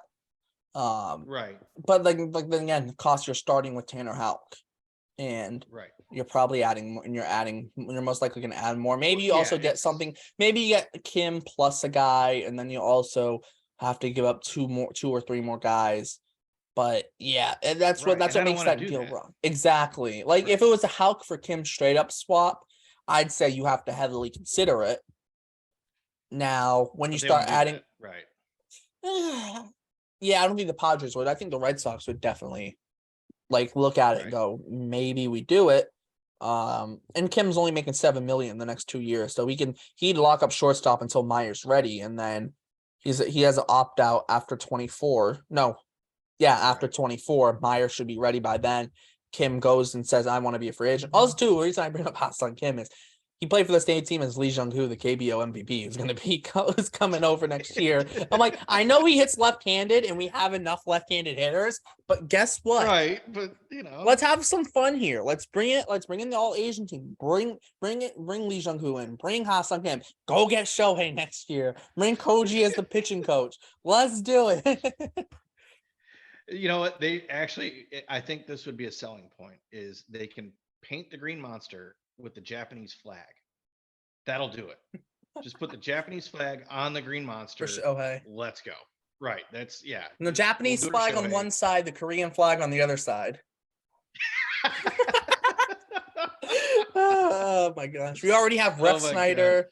We already have Ref Right. Snyder, and we already have Yoshida, so we got one from each. Why We'll be not the keep all Asian team? Oh my Just gosh. do Oh, yeah, yeah. So, all right. One other Bring thing in I do want to dive Darvish. into. Right. He'll be a free And agent. I don't know if Mr. Taylor is going to jump on, but I want to dive into one more thing with the 2023 Red Sox, and that is Alex Cora, right? I find this season to be very interesting for him because, in my honest opinion, 2018 he was the right guy to bring in that year. Got everybody together, and obviously we know it happened. And you can have dialogue around cheating and all that, but the results are the results. All right. 2019, the exact same team came back, but it fell flat. And yes, there was health and stuff like that, but the team was flat. 2020, I throw out. 2021, we bring back, right? And the clubhouse is up, and it was a fun year and everything. We fell just short. This year, or last year, sorry, again the team flat. They essentially Yeah. brought back the same team, right? So Well, you minus bring Hunter in Renfro. right, yeah, But I minus think that Hunter was Renfrow, I think that was a clubhouse thing too, though. That was a clubhouse thing right, because him packing the bags before the wild card game. That's right, not and a that good stuff. look. It wasn't, and so now I'm heading into this year with Alex Cora and going, okay, the roster is going to be what it is. Yeah. It's a better roster. I think we can all attest that the bullpen's better. Yes. I think we've made some moves that maybe offensively we're probably about equal to last year offensively. Yeah. Maybe a little bit of a dip, but defensively we're better, or we should be. So what I'm really questioning this year is we're a last place team again. I don't see Bloom going because I see the plan is starting I to see come the together. plan. I think ownership sees the plan. I think they trust Cora too much to let him go. However, my only other thing I would say though is Cora is if he has a cup of 2023 is a really bad year, maybe he steps into a front office role because that's something he's always talked about doing is eventually stepping into a Right. front office role. I don't think they're ever just going to get rid of Cora. I think if he isn't the manager in 24, it'll be because he steps into a front office role. Well, I guess and then that's where I'm going. and then I with think, it but then I is think it's like you're getting an in-house manager because I think it's just going to be like, all right, let's promote Ramon Vasquez again and make him the manager. That's the only worry. But Veritek. also, I don't think Veritek wants to manage though. I think that's the thing. I hope he does. I hope me. he does That's too. I hope he does too. I know. But then it becomes though if the Red Sox are bad, then he gets blamed, and then it kind of like you know what I mean. It's right. it makes it kind of rough there because like then if they're bad, Well, and that's where I go with it. If they're bad again, and they're gonna, and I can see the similarity with like what the Celtics did, where Brad Stevens just couldn't get over the hump. Well, that's also not his fault. That's not his fault. That's Danny Ainge's fault. Let's be honest. Right. That was Danny Ainge. There was a lot of animosity there. I think with Cora though, I mean, I know he's talked about being in a front office role. But you can't. I don't think he's ready to lead a front office. I think that's the difference with him and Brad Stevens. Right. And not only that, if you finish back to back last place, how can you as an ownership group justify moving him to a front office role? Like, I don't. Well, it depends. Also, too, the other thing that depends on how much do injuries play a part in it? Because last year, boatload of injuries, and 2019 injuries, just guys not playing well with injuries. It was, and then the thing about 2019 too. Also, you got to remember, like, look at Nathan Eovaldi, how good he was down the stretch in 18. 2019 injury sucked 5-something ERA, like a high 5s ERA, like. That's nothing Alex Cora. Right. Alex Cora, it can't just fix Nathan Eovaldi and say, all right, now you're a 3 ERA pitcher again. Like, so I think if it's a fully healthy season with the exception of Trevor Story, and by fully healthy, I mean no like big injuries, and they do struggle and they are bad, then you have to start looking at Cora maybe. But if it's like an injury riddled season and guys not staying healthy, that's not on Cora. I know some people are saying Bloom's on the chopping block on the hot seat now because Story's out and I don't Story and but also too, Story is the big Bogarts replacement. Story's not the Bogarts replacement. Shut up. Like that's Marcelo Meyer. Right. Let's be honest. Or it's whoever shortstop claims that spot, right? Coming up from the system. Right. It's not Trevor Story. Trevor Story, they didn't sign him to a shortstop deal for a reason. They signed him to a second base deal. And here's the thing on Trevor Story. And could he play shortstop? Yeah, he could play shortstop the next couple of years. But as soon as they get a guy coming up through the system who's ready to step in at shortstop, you know where Trevor Story's going? Right back to second base. He's not the Bogarts replacement. Sure. He's not. And I know some people are trying to have tried to say like they only signed Story so they would have an excuse not to sign Bogarts. It's like, no.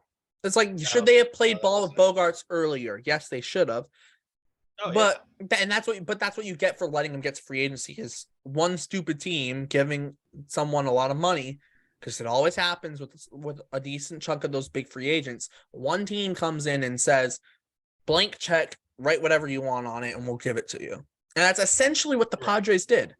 That's essentially what they did. They said, you cannot turn down this offer. We don't care. And if someone else signs it, they're stupid. If another team agrees and matches that deal, they're stupid. Right. Well, I mean, the Padres are the very definition of going for it. It's essentially what they're doing with everything. Rumor is they're going to be all in on Shohei next offseason too. Right. Yeah. And they probably will. They got stupid money right now, which is insane. But with what you're saying with Cora and that, as far as Bloom goes, I'll get this out there. I'm critical of Bloom, but I don't hate the guy. I can start to see somewhat a plan coming together and see what he's trying to do. It's a little frustrating that it's been 4 years, but again, you got 2020, which threw a wrench into things and that. So he's had a little bit of more adversity than Dombrowski had. Because I know there's still guys, Dombrowski, But remember, Dombrowski was in a prime position and go out and win. Like let's also remember that too. Right. And not only that, during 2019, Dombrowski basically cut off communication with ownership. Like, he just was out there doing his own thing and cowboying it. And so again, with Bloom, I think he's still learning, which again, as a president of baseball operations, you don't really want to say that about your guy, but he is. I think he banked too much on health last year. I think he kind of banked on it this year, and it's biting him a little bit. And again, I still think that, but also too, they're still not done though too. Right, they're not. Yeah. Right. What else is he supposed to do? I don't know. I don't have the solutions for that. That's not on him. Like, Trevor Story getting hurt isn't on him. Like, right. That comes down to the medical team at the end of the day, because the medical team can go and say, we don't like his elbow, don't sign him. Right. But what is on him though is you didn't have a backup for Story. Yeah. Right. You had this offseason, you kind of knew it was. Well, the backup's Kike. That's part of the problem. The backup was your starting center fielder. That's kind of the problem. Right. And I mean, I'm not sold on that. I don't see that as like, well, okay, hey, we got Kike. Kike's had the injury bug too. Well, also too, he hasn't played a lot of shortstop in the big leagues. Right. He's never regularly played short. Right. It's not solid. So if you were thinking, okay, Kike, okay, maybe offensively, I could go with that. Yeah. Defensive replacement. It is definitely rough. Offensive replacement's going to be Duvall, a mix of Duvall with Turner, because right. JD was good for the first 2 months, and then he was just awful the last 4 months of the year. So Turner and Duvall. Last game. Hey. 2 home runs this last game. Yes, that last game cost us that series against Tampa cost us the #1 pick in the draft, because we finished with the same record as Minnesota, but they got a tiebreaker over us, and they ended up not the #1 pick. It cost us the #3 pick or whatever it was. We could have had a top 5 pick. I would have been so upset. We literally all we had to do is not sweep Tampa at the end of the year. Just don't win at least one of them. You could have lost 2 of them and be fine. I think all you had to do was not sweep them. And what did they do? They swept them. And now and it sucks that I'm just if obviously hindsight's 2020, but it's why did we just sweep the Rays at the end of the year? We couldn't beat the AL East all year. And then the last series of the season, we just sweep the Rays, who are going to go into the playoffs. What? That made no sense. Oh my God. Last year was so. All right, stats. So you and I actually haven't discussed this, but me and Mr. Taylor have gone back and forth. And he is, we know where Mr. Taylor is. He is all about fire up the Ducks boats. Let's go. It's World Series. I'm more of a, hey, you know what? Maybe we can make a playoff run here. Something might happen if everything kind of aligns. Where are you at with the 2023 Red Sox? Here's where I'm at. Get into the playoffs and see what happens. That's where I'm at. So you think it's a playoff team? I think it can be. Now, some things got to go your way and whatever, and you can't have the injury bug, which it's literally any team. Because if the Houston Astros go there and Altuve gets hurt, and Bregman, and Alvarez, and Kyle Tucker all get hurt, they're in trouble, right? And Christian Javier gets hurt. They're in trouble. Any team's in trouble if they get a really bad injury year. The Yankees could finish last place if Judge gets hurt, and Cole gets hurt, and Rodon gets hurt. They could be in legit trouble. And that's every team. So you do have to get lucky. And I think the Red Sox team gets a little bit of luck on their side. They're going to be a fun team, a lot of energy there. Are they going to be the most talented team on paper? No, but they could outperform teams that are more talented than them because they could mesh very well. I think this is going to be a team that meshes very well together, and I think that is underrated. And I think Chaim Bloom, Didn't fully think about that. I know you brought that was a big. I think that was probably a reason why they traded Hunter Renfroe in terms of like, oh well, he sent a bad message for the rest of the clubhouse. But also too, Renfroe was a big clubhouse guy the rest throughout the most of that year with him and Plawecki going out and like golfing or whatever. But also too, you also saw at the end of last year, Plawecki gets released, which let's be honest, he was god awful last year. He was awful. He was so bad. And Evaldi's He was picking good up pitcher. Good yes. pitcher. And then Evaldi starts making this big fuss about they just released my best friend, essentially just saying, you just released my best friend. I don't like that. You can't do that. You can't mess up this clubhouse. And it's like, he didn't actually say that, but that's kind of what he was saying. And it's like, and Bogarts even came out and said so. It's like, the guy was terrible. Like, at some point, like, you gotta be good. And I think this year's team's gonna gel. I think last year's team had a lot of clubhouse problems. And I think it makes it harder for guys like Jarren Duran or Bobby Dahlbeck to have any bit of success when there's no like then the clubhouse is just like you can't have success as a young player when you're struggling a little bit. Like look at what was it 07 with Pedroia and Alex Cora, and how Cora was essentially that mentor to him. Last year, Jarren Duran comes up. That clubhouse is a mess, and now he's struggling, and no one's there to take him by his. Hold his arm, take them, hold his arm and stay next to him and support him like Alex Cora did to Dustin Pedroia in 07. Because remember, in 07, Pedroia had a terrible start to the year. He ended up hitting 300 and won Rookie of the Year. Like, and was a big part of that World Series team. So I think, too, that's going to be a big thing. And I think it's going to be big, too, because not just in 2023, but in 24 and 25, we have a lot of these kids coming up. They need that support system there. And that's why I say, get into the playoffs and see what happens, because anything can happen when you get in the playoffs. You saw it with the Phillies last year. We saw it with the Braves in 21. We saw it with the Astros. That Astros team in 2020 was a sub 500 team. Yes. And they made it to the ALCS. They're down 3-0, almost came back and beat the Rays in games, and they got it to game 7. So 2019 with the Nationals. So sounds like to me, you're getting 2021 vibes with this team. Like if they can 2021, 2013, even like a little bit, actually, even a little bit like 2016, because even a little because the 2016 they're coming off 2015, which I know that was Ortiz's last year too, and everyone was like, just get to the playoffs for Ortiz and try and win a World Series for him, and and that's why everyone wanted to be good that year. I think this year it's not the same situation like Ortiz, but it's like get in the playoffs and see what happens. 21, 13, get there, see what happens, try and make a run, because you never know what can happen in the playoffs. Maybe you're going to go up against the Astros, who are the 1 seed, but I don't know. Maybe Yordan Alvarez just got hurt at the end of the season and he's out, and that's their best player out of the lineup. That just helped you a lot. Now. And maybe the Red Sox get towards the playoffs and Trevor Story's coming back. That's why I think this is going to be so much of a different year, because we've tied up some loose ends from last year, right, to make it better. And if we were healthier last year, we would have been in the playoff conversation. I do 100% agree with that. I think if Sale was healthy, Story stayed healthy, that we would have been a more competitive team. We would have been on the cusp of playoffs. And I think we're at the same point now without Story. Yeah. I think we're there, right? We get Story back in the All-Star break.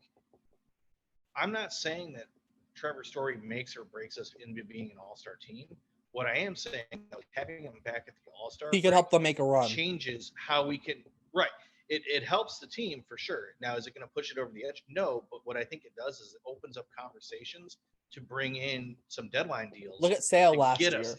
Sale last year, if he doesn't get injured, if he doesn't get his finger smacked from Aaron Hicks hitting a liner right back at him, and because Sale he didn't look like ace Chris Sale, but he still looked solid. Like he was still good, right? And I think that was the thing. It was.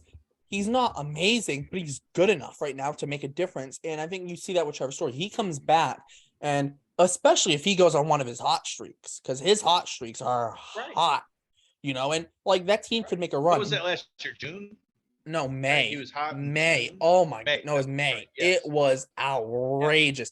He had like I think like there It was like 2 was. weeks. It was like 2 week. That 2 week stretch in May was the definition of outrageous. But like Trevor Story goes on like a 2-3 week run, and and Doogie gets hot, and Devers gets hot, and here comes Yoshida really making a jump after the All-Star break, and Justin That Turner's to me getting is the big hot. storyline. Yeah. Yeah. I think having Yoshida, right? That's our leadoff guy for Yep. one. And if he goes, we go. If he is peppering the shit out of the monster, like he's yes. to, I think that says a whole lot for us. And I'm excited to see that because again, that was a big question mark last year. Who was our leadoff guy last year? Yeah. Right? It ended up being Tommy Didn't Pham really at the end know. of the year. Look, it ended up being Right. Tommy Pham at the end of the year, and Tommy Pham is now going to be a fourth outfielder for the Mets. Right. Like a fourth outfielder was your leadoff hitter. Like that's if not good enough. Disappointed we don't have him. I don't know what to tell you. I mean, he was okay for a pickup until But he can't play. He can only play left field. He can only play left field. Right. So it's like, give me Yoshida. Like, give me Yoshida. Have him go out, win Rookie of the Year, hopefully. Because if he has a good year, he should go out and win it. And especially too, this was if the Red Sox are good this year and Yoshida is setting the tone at the top of the lineup, he should win Rookie of the Year. Right. So Mr. Taylor is a little confused. He's looking for us on Twitter. So I just sent him the message. Hey, we're on Zoom. You sent the email. So let's yes, see if I sent it to him. I sent it to him when we when I sent the Zoom link. But yeah, no, I'd really like to get him on too. Yes. I'm missing the Bruins, but I'm willing to do it. Yes, willing to do it for Mr. Taylor to hurry up and get on here. No, I do think that this Red Sox team, he's gonna get on here. He's like, the Sox are gonna fuck around and win it all. They're gonna. I know he is. We know what he's gonna do, and we're all gonna get jacked. We're gonna get all jacked up. Like they're gonna win it. Like Yoshida's gonna win Rookie of the Year. Hit 20 bombs. Hit 450 on base. He's gonna walk every other at bat. Devers is gonna hit 50 bombs. Have you checked the group chat? He's not following what we're doing. Oh my gosh, Mr. Taylor, I love you. When you listen to this, I love you, man. You're gonna sound. We're on Zoom. Zoom. We meet on Zoom. That's for record a podcast. Just want to get that out there. I will say this. Before he jumps on, I want to get this out there too. I was really touched by this, and I'm not going to say it in front of him because I don't want to embarrass him. But he sent me a message today saying that I was one of his favorite humans, and those messages to me are just like that gets me fired up. I love hearing crap like that. I really do. So nothing but love for him because he's a good dude. He really is. Yeah, I think everybody should follow him. And if you're gonna follow him, follow me, follow Stats, follow Mr. Brown, follow Monster 9. Yeah, follow the Twitter account for OTM. Right. You can get Mr. Taylor to become more active again on social media because he's taking a little break from the last couple days. Oh, I see it. He's connecting to the audio. Here we go. Who's here? Now he's on mute. We're getting there. Oh, he's the host. I just took made him the host. Oh no, who made him the host? What's up, sirs? What's up? Hang on. I'm sorry. From Fenway South. I'm sorry. I don't know what the fuck I did. Hang on. Figure it out. There we go. I felt like Alvaro in Venezuela. What's up, gents? What's going on? We've been going on for what? An hour and a half? Pushing an hour 45? We've been on for a little bit. Yeah. Been on for an hour plus? Yeah, over an hour and a half. We started at like 6:50. Yeah, hour and a half. Mr. Brown hopped off for the Bruins. Motherfuckers. We've been going strong. Nobody texts me. Nobody calls me. Hey, I sent you the Zoom link. I'm like, check your email, dude. I'm gonna hold up my phone right here. My phone right here has all the messages. Hey, you jumping on? We're on Zoom. He's like, "Are you on a Twitter space?" We're like, "We're on Zoom recording." We're on Zoom. I have been working with my company for the last 3 hours, working with vendors. My apologies. I am so sorry. I'm a piece of shit. My brothers, I love you. Forgive me for being less than open and engaging. Some of us currently have nothing better to do than to jump on a podcast. So, What exactly happened to you, dude? Why? I mean, because I'm going to be honest with you before you speak. Your backdrop looks like the very backdrop that sends people that look like me with my background to save people from ISIS. That's all I'm saying. That's exactly what it is. I am somewhere in a bunker in Afghanistan. So that's dude, I'm on my way. I'm so on my way. Oh God! Come rescue me in Florida while we're at it. Just when I get there, you just look at me and go, all right, cool.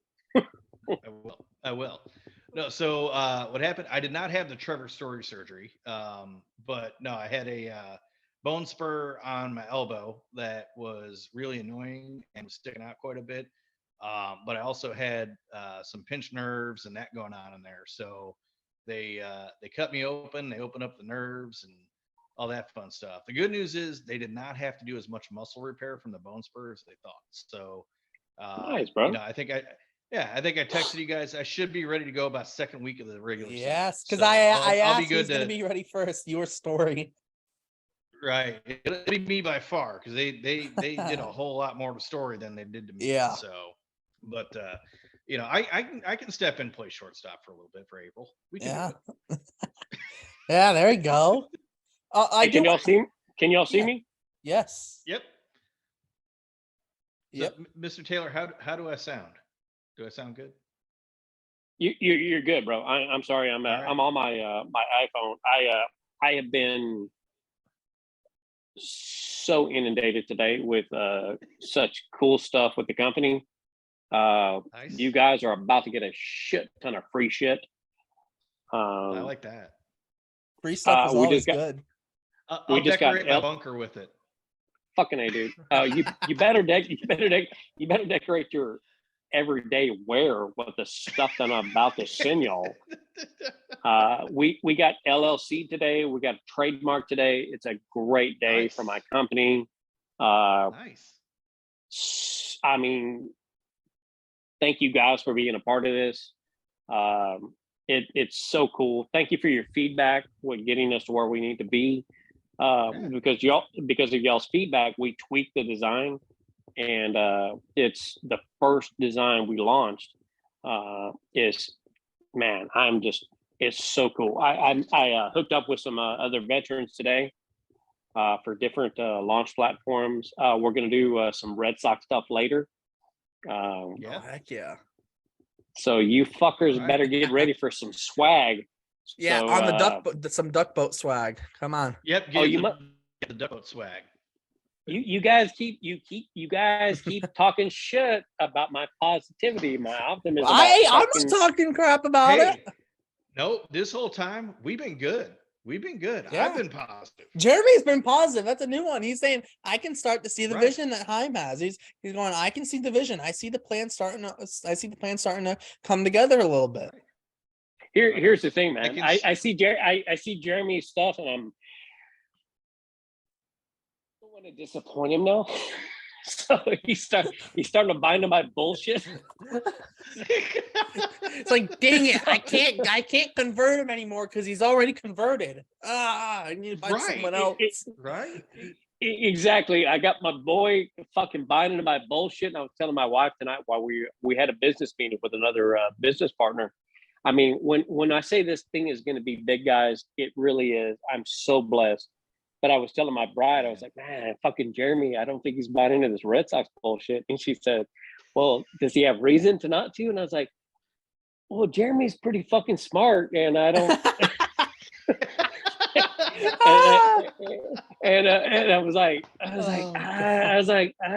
you know what, man, I'm a pretty good hype man, but he's kind of kind of the sergeant that stands next to me and says, "Hey, fucker, we really can't take that hill." And I'm like, fucking everybody dies. No, that's Mr. No, that's Mr. Brown. Mr. Brown's like the Sox are maybe they finish in last, maybe they don't. And Jeremy's like, hey, but the plan's coming together. And I'm like, no, the plan is coming together. Let's go. And Mr. Taylor's like, get the duck boats ready. We're winning it all. Right. Yeah. Right. So I think how it breaks down. I think how it breaks down is Mr. Taylor, you're the one that's leading the charge going, okay, we're going there. You got Mr. Brown going, I don't really know if we can do that. Then you got me sitting here going, well, it's possible, and I see what you're getting at, but you know what? Why don't we pull the reins on this just a bit to see realistically where we can go with this? And here's Derek going, no, it's already together. Like, no, you don't understand. It's already done. Like, let's just go. Come on. So all of us are in some end of a spectrum here. But so where here's how I see it. Here's how I see it, gentlemen, and I apologize that I'm going to lead you to death. Is that I'm the guy on military camp and he goes, look, you fuckers, you follow me and you will be to Valhalla and the bitches will love you. And we're going to fucking go right now. And if you don't appreciate that, then fuck off. You get off my duck boat. And here we go. And then we get there and I'm fucking standing on the hill and looking around going, oh man, my boys maybe fucking had this right. Shit. Well, I'm saying, hey, you're like they're winning this year. I'm like the plan's there. Maybe they don't win it this year. Maybe they don't win it next year, but they're winning it at some point, and we're gonna all go, and we're getting on the duck boats and let's go, let's ride. Like, and I'm sitting here going, we can hit the playoffs if the stars align, things go right. We can get in the playoffs. Yeah, I think that's anything can happen when you get in the playoffs. Literally anything can happen. I was saying that a little bit ago. I'm like, the goal for this year, get into the playoffs because anything can happen once you get in there. We saw it last year with the Phillies. We saw it in 21 with the Braves, and they only won like 88 games, I think it was. 2020, the Astros were a sub 500 team. I know it's still a little bit different 2020 season, but they were still sub 500, almost made it to the World Series. 2019, the Nationals. Right. They were a wild card team, had a terrible start of the year. They won the World Series. 2018, a little bit of an outlier. Red Sox, Dodgers, World Series, Astros. There were no underdogs that year. No. But, yeah, no. But you see, it's like every year, almost every year, there's a team that surprises people in the playoffs. No reason it can't be the Red Sox. Let me say this, guys, and I implicitly apologize for the lack of forethought in this. Is that I am the fucking moron that is unabridged, blindly rooting for the Red Sox to win it all because I want you fucks to be with me at Fenway for the World Series. I want you fucks to be with me at the parade. I want you fucks to be with me at the 4 Jersey Street entrance, screaming and yelling because the Red Sox have won. My wife and I had a great dinner tonight with a couple of business partners that we just started with. That I told them, I said, "Hey man, part of my business model has a budget for fucking November." And my business partners were looking at me going, "Budget for what?" And I said, "Because the Red Sox are going to win it this year." Yes, and I've got yes, yes. I love it. I'm not kidding, dude. These two guys, two guys local. One guy was a Ranger, Special Forces Ranger. Other guy was a SEAL, actual Navy SEAL. And we're talking about launching this product. And I'm like, hey man, I got some budget that I have worked into that, because we're very much back and forth. And I said, hey, I'm gonna send you my budget for 2023. Goes into 2024 too. And I said a budget is for the Red Sox. And I'm like, yeah. They're like, okay, cool. Are you talking about season tickets or some shit? I was like, no, you fucking idiots. I said, this is fucking when the Red Sox win the fucking World Series. Oh my god. And I need a budget for fucking taking these fuckers from fucking different parts of the US to fucking hang out with me at 4 Jersey Street. Oh my god! The fucking celebrate. And my 2 business partners looked at me and they go, they're like, "Are you talking about the baseball team?" I'm like, "Yeah, I'm like, yeah, motherfucker. What do you think we're talking about?" Oh, sorry, guys. My wife just told me to calm down. Oh, my wife actually told me, said, "Hey, bitch, calm down." Sorry. Tell her you said you're recording and said, "I don't care." I'm joking. Don't say that. We're recording for a podcast, ma'am. I'm sorry. Yes, that's all right. He's getting us. Derek has He's to dump firing on. up the troops. He's firing up the troops. Sorry, guys. He is. So anyway, my That's business okay. partners looked at my business partner looked at me a little different tonight when I told them, "Well, I bet you." So you fuckers better get ready for it. Oh, I'm ready. I'm ready. We might record a 4-hour podcast tonight. I don't care. I'm ready. Red Sox. I'm here. We might. I'm here for the night, bro. I was wanting to watch the Bruins, but I sacrificed it because you know what? You're on, Mr. Taylor. We haven't recorded in a while, and I wanted you to hear this from me, direct from my mouth, that I believe we can contend for a playoff spot. So when all this negativity and stuff comes out, because I'll be critical, because you guys know me, I will still be critical of Heim Bloom. I will still be critical of moves. That does not mean I'm sitting here going, flush the tank on the season. It's over. No, I'm going to call a spade a spade. If I think it's a bad move, I think it's a bad move. If I think keeping Ryan Brazier on the team is a bad move, keeping Ryan Brazier on the team is a bad move. But I think if everything goes right, we'll get in the playoffs. And like Stats said, anything can happen in October. And as a fan, that's what I want. I don't want last place finish again. I just don't. And, Stats and I have talked about it when Mr. Brown was on earlier, and that I'll throw this out to you. We know you are all about fire up the duck boats and that, but based on what you're seeing here, what do you think we need? I mean, excuse me, I'm sorry. The bottom line is this: am I an absolute optimist? 100% Red Sox, no matter what. Just straight up, let's fucking go. Yeah, I'm a bit of an idiot, but I'm also a realist. So the caveat is this: I think we have done some things that we needed to. Did I think we needed a leadoff guy with a little bit of average, possibly a little pop? Yes. Based upon Yoshi's stats from Japan, he's our guy. We have not had a true closer in 3 years. We now have one empirically in Jensen. Led the league last year. I think it was 42 saves. Don't quote me on that. Stats, 41, my man for that. Yeah, he was How up dare there. how, Yep. how dare you, sir? But You anyway, said I'm the stat man. you are. You know what Stats is to me? I am the guy that goes out and fucking kills everyone in the field and looks back at Stats and goes, "Is this where we were supposed to be?" And he goes, "Yes." And I go, No. "Fantastic." I'm the Fantastic, sir. I'm the backspace button on your keyboard when you make mistakes. I'm like, nope, back that up. Here's what you should have put. That's there. Or I'm There have been many autocorrect. times- I'm autocorrect. There we go. There have been many times in my career where I've gotten to a certain point in a field and look back and go, "Here," and they go, "Yeah," and you're my man, and I appreciate that, because otherwise we go. Stats can also be risk assessment too. 100%. When we Right. when we get to a certain point, go, Like, we're gonna wipe out all these guys, and Stats will go, "Well, if you do that, here's your losses." Oh, all right, I'm like, well. here, and I'm like, no, not so much over there. Yeah, here we go.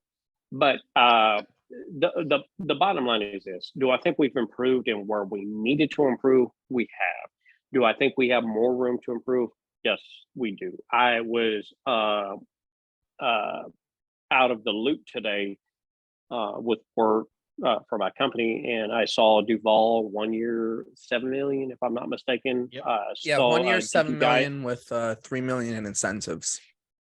And I saw GG guys tweet out he thinks 230 with a 36 bombs, 30% strikeout rate. He tweeted out, or was it in the Discord chat? Might have been Discord. I think it was the Discord chat. Yeah. Sorry, that was a DM to me because I'm special. But but I'm not happy with the signing. I think the Sox are in a great fucking space. I think with what we have and what we're going to have, the Sox are going to fuck around and really make people think There it differently is. about their team. Now, hang on. Here's the thing. I'm an optimist for the Sox. I love the Sox. When you fucks finally come to my house and see my office, your perception of space, time, and the Sox are going to cease because it is amazing. When you go to my garage, when you park a car in my garage and you fucking diehard fuck see it, you're going to cry a little bit. But the realism is this: the Sox have places they need help.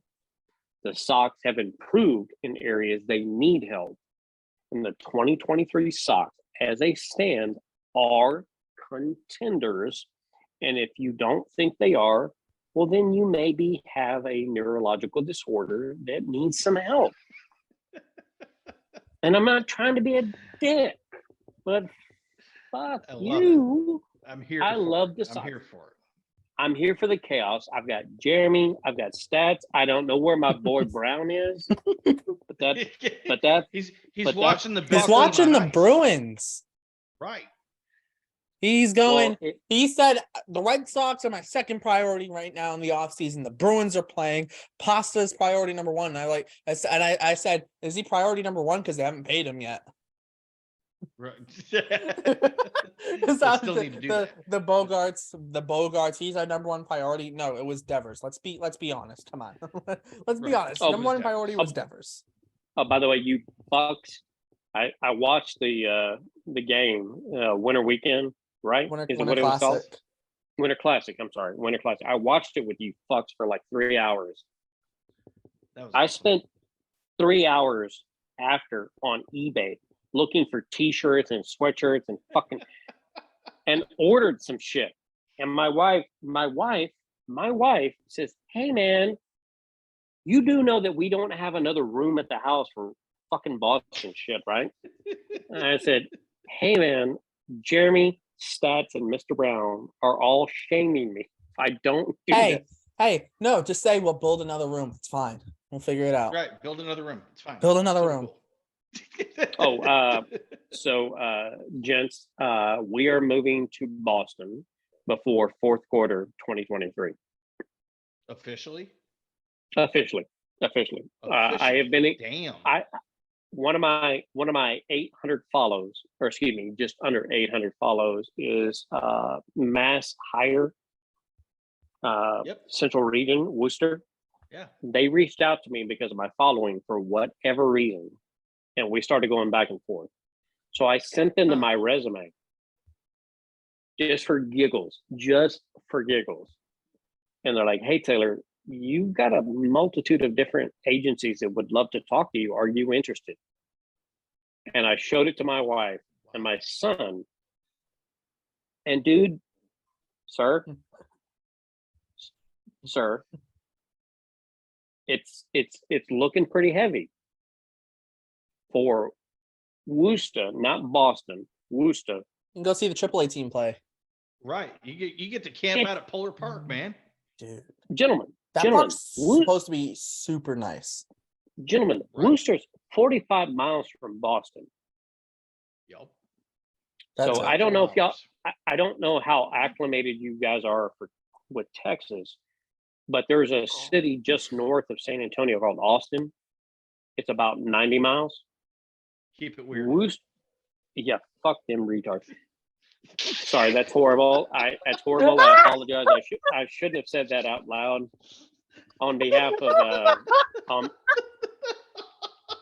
behalf of. No, it's fine. made It's fine. tonight. It's fine. It's fine. That just made tonight. We Edit know that, it wasn't please edit. intentional. Oh, Sorry. my Are we gosh, sure we're please going to edit, edit? Are but- we going to edit oh, this? Damn. Do I want to edit it? Well, I don't know, man. I don't know. We know it I'm wasn't sorry, intentional. I'm sorry, but on behalf of the Taylor family, I'd like to apologize for all the simple-minded people. So, God damn it! I knew I was gonna. Here's the thing: when I you're wasn't honest, even you're honest. trying. When you're honest, you're honest, and that's how we feel about Austin. So Okay. anyway, Worcester to Boston is about half the distance from San Antonio to Austin. Yep. So we got some stuff in the pipeline, but the really cool part about this this new business I started is that it's global. I have no logistic restrictions. So I can do it from Worcester to Boston, San Antonio. I could come up to Roscoe, Illinois, where you're at, or come pick up stats. And my goal, no bullshit. This is legitimately recorded in a timestamp in history. My goal is to pick up fucking stats to bring him to where I'm focusing my business on, and then bring all of you fucks up to Boston with me up to a Red Sox game. But stats, I'm hiring full time. Jeremy, you're on your own because you're a grown man. Oh, 7:44 at night. Yeah, I'm my own. I'm established and all that fun stuff. Get me out of Florida. It's too hot here. Right. Right. Stats. If my eldest daughter didn't like Mexicans, I would set you up my daughter, but you're unfortunately yours. So she does. I think she does like your hair though. See, you got that going for you. You got that. Well, how old are you, stats? My hair. I'm 19. My hair is gonna 19? Go. Yeah. I'm bringing the. I've got a niece that's a couple years younger, so Not yet. No, not like 17. I'm still not trying to get 17. In trouble. So I'm still not trying to get in trouble. Right. Give it about a year, and then I'll send a couple nieces your way. You'll be fine. Hey man, since we started this, my goal is always, man, and I will fucking adhere to this. My goal is to get stats out of Florida and to make a residual passive income for him to get the fuck out of that state. That's my goal. I got it. That is my goal. I got it. No, we've talked a little bit and, moving in that. And it's funny because like the other day I was talking to my wife, right? And I was telling her about the conversation that you and I had about Texas and gun laws, all that. And I'm going, we could do that. And now I hear you're moving.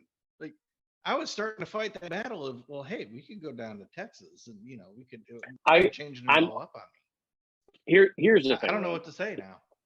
Here's my thing. And this is coming. So we really haven't had a lot of time to talk to get to know each other. And no. I really, as I mentioned to you in my text earlier, you're one of my favorite humans. You really, truly are.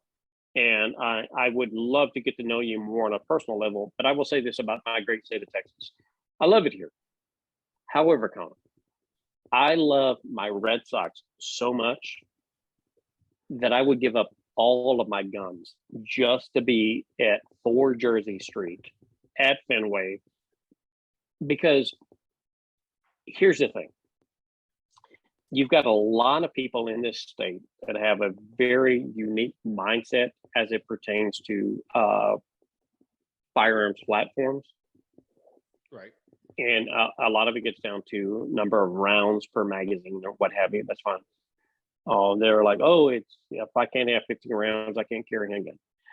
All right, cool, whatever. My shtick is this: if you can't fucking hit and kill your target in 10 rounds or less, then you suck and you're gonna die. And pretty much, I am a firearms expert. I'm a firearms instructor. I'm a police instructor.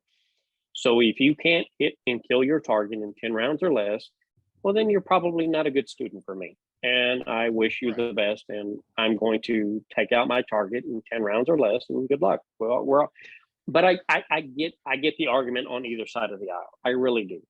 Oh yeah, yeah. But we get it. But and that's not what we're here for. That's not what we're here for. But no. But, no, I'm here for the Red Sox. And if I have to give up everything for the Red Sox, then guess what? I'm just going to beat you with a club that looks like a Red Sox. I'm here for that Mets. I'm here for the Red Sox 100%. Right. How's That's that elbow working out for you, brother? You know what? It's not too bad. It's hurting a little bit. I'll be honest. There's a little bit of pain there, but when you mess with nerves and that, they don't like to be messed with much. So, but yeah, it's going pretty good. So I'm not going to complain. And So if I may, I'll be ready to go. if I may ask you, and I apologize for the ignorance, why does your backdrop look like you are in a syndicate cell in So Mexico? I am recording live in my basement. So this is my area. Now I just moved into my house back in August. And so because of the condition of the house, the first floor got painted, new carpet, new flooring, all that fun stuff. So that's where I spent most of my energy and that. And then we got the bedroom set up. I still got to paint a couple of them. So there's still some other stuff to do. And then, this is of course going to be my area, but this is going to be a work in progress because I still got some work in the garage to do. We've got a pool.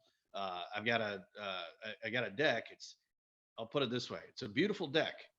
Whoever put in the railings didn't do a great job. So I've got to, reinforce the posts and that stuff. So I still got a bunch of work to do before I get down here. But like I said, it'll be a work in progress. So right now, the sign behind me, "You're Killing Me" Smalls, courtesy of Mr. Brown. He picked that up for me, which I very much appreciate.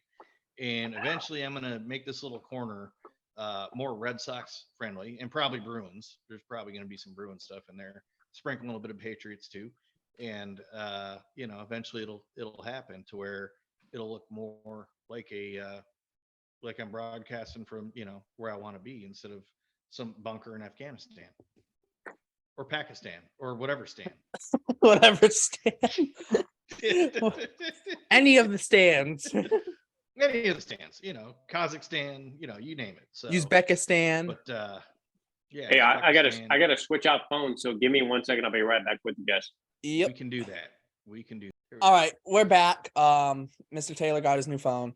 Or his other phone. I shouldn't say new phone. Story but time was yeah, so let's go story time. I want to talk about this because we were just talking a little bit. And so when I was in Little League, this is hilarious. I swear I might have been more knowledgeable about baseball than my coaches, right? We're playing this team and we're up by 2, and there's 2 outs in the last inning, 2 outs in the last inning, and they got their only good player up to hit. And I had a punishment that game because I may not have said some stuff to a teammate or two and had a little bit of a fit, to my coaches, but whatever, that's fine. So I was only allowed to play 2 innings that game. So I'm in the dugout and this team's at their best hitter and the coach is like figuring out what to do. I'm like, coach, intentionally walk him. He's their only good hitter.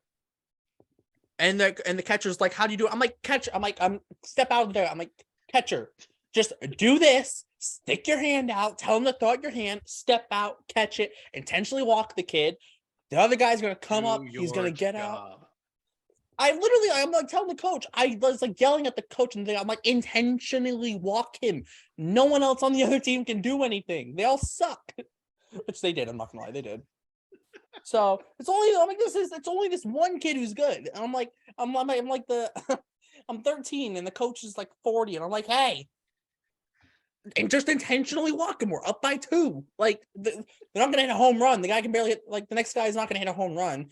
Like no one in that league had hit a homer because for whatever, I don't know, no one did. I think someone hit it inside the Parker, but let's be fair, no one hit an actual over the fence homer. So all right, so let me say this if I may be so bold, Stats. I have been in the criminal justice field, law enforcement, military, and private security consulting firm for 30 years. You are my go-to. So if you tell me this is where we're going to war, then we're going to war that way. And then when we get there and it's fucking not right, then we're going to look back and she's going to say, hey man, could you maybe recalculate and we go from here? So Stats, I 100% appreciate your story. Hey, we won that game too. The next kid came up and struck out. So I knew what I was talking about. Go. Bam. My one wife of the other team's parents came up and was complaining about how my team essentially walked. I'm like, too bad. I'm the one who called it from the dugout. Shut up. Yeah.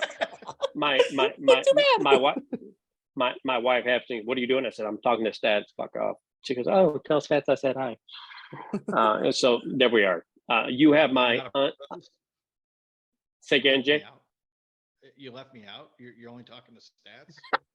You know, I don't even know where to go with this. Mr. Jeremy, if I may be so bold, Mr. Jeremy, you and I will be executing the war plan, but that war plan is based upon Stats calculations. I'm sorry, I don't think you and I are. You and I will be decimating and look at each other, go, where do we go now? And there's Stats, right? And Stats will go. There you go. No, I'm calling from the base on a little earpiece saying, "Yeah, do this, do that." I'm like, I'll stay here. You guys can handle all that. I'll stay here, tell you what to do. Shitty part is I've been a part of that in my career and going, nah, this fucking sucks, man. Let's fucking go. No. Basically, I think we've already established it, but Mr. Taylor's just like, let's just go. And I'm one of those, hey, if we take out the hardest part, it'll get easier after that. So let's go there. And then, you know what you are, Mr. Jeremy? You are my calm, my reserve. I am that straight up, fuck you, I'm going to destroy you and I'm going to kill you. And you grab me by my collar and go, hey, spark plug, we need everyone to be in this project, and maybe you need to calm the fuck down. And I'll look back and go, let's go. I'm like, okay, go ahead. And let's see how it works out for you. We have a plan. We're going to execute the plan, damn it. but I'm standing going, I know, but I want to fucking kill everyone. And you guys tell me, said, hey man, you're gonna look really cool doing this, but you're going to die. So stand by. Let's see how it works. I'm like, all right, fine, guys, fuck off. But I appreciate y'all because y'all keep me alive and well, and I thank y'all for that. I do. And I was telling Stats actually before you had jumped on that you'd sent me a message earlier saying that I was one of your favorite humans. I was telling this to Stats. And you 100%. I love hearing those kind of messages. Those are the kind of things that just get me going. Where I'm like, that's awesome that somebody would just think of me like that, because I tend to be a humble person. I don't like to brag, and I don't like to throw things out there and that. And then when I hear stuff like that, I'm like, well, that's nice. And I do. I appreciate that. Like, that means a whole lot to me, just because, like I said, I just try to remain humble, and I don't really hear that stuff too much because I'm just more of, I know I got to go do this. I'm going to go do this because that's what I'm supposed to do. Don't make any, big thing out of it or anything. It's just what I'm supposed to do. So I do appreciate those messages because I know from you it's sincere, and you can tell those kinds of things. They're not, the cliche of like, hey, you're all right, or, anything like that. It's when those words come out of, hey, you're, one of the best humans, or things like that. You're like, that's different. That's genuine. So yeah, I will say that, and I appreciate you saying that, and I hope everybody hears this that listens to our podcast. And our podcast is going to grow very soon because I'm working with a marketing firm to grow this brand for you guys, because I want people to know who you are. I want people to know more about you, not me, but you guys, because you are the light to this. When I say that you are one of my favorite humans, Jeremy, into Stats, I have worked with a multitude of fucking people throughout my career in a multitude of different disciplines, from law enforcement to military to consulting, and I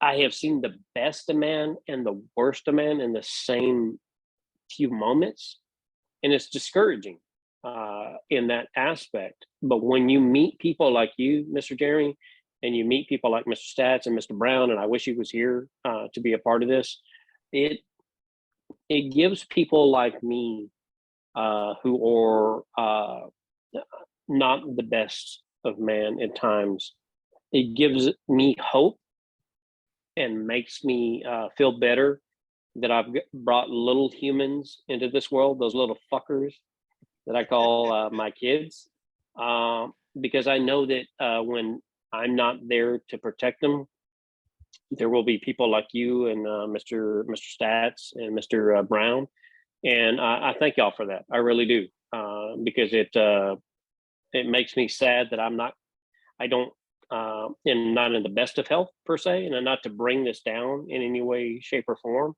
But I'm only here for a short period of time, and my goal is to make those around me better. And I am honored and privileged to call you fuckers brothers. And I will die in a foxhole with you. So thank you for that, and thank you, sir. Thank you, Stats, Mr. Brown. You fuck. You're not here, but I wish you were. But Bruins are it's number one, man. fuck it. Oh yeah. By the way, you fucking assholes with the Bruins and the Winter Classic. I'm buying Bruins shirts. There's I'm gonna trying be to get black the and gold behind you Yeah. in a little bit here. Maybe we'll get Mr. Brown on after the Bruins game. Probably still be going by then.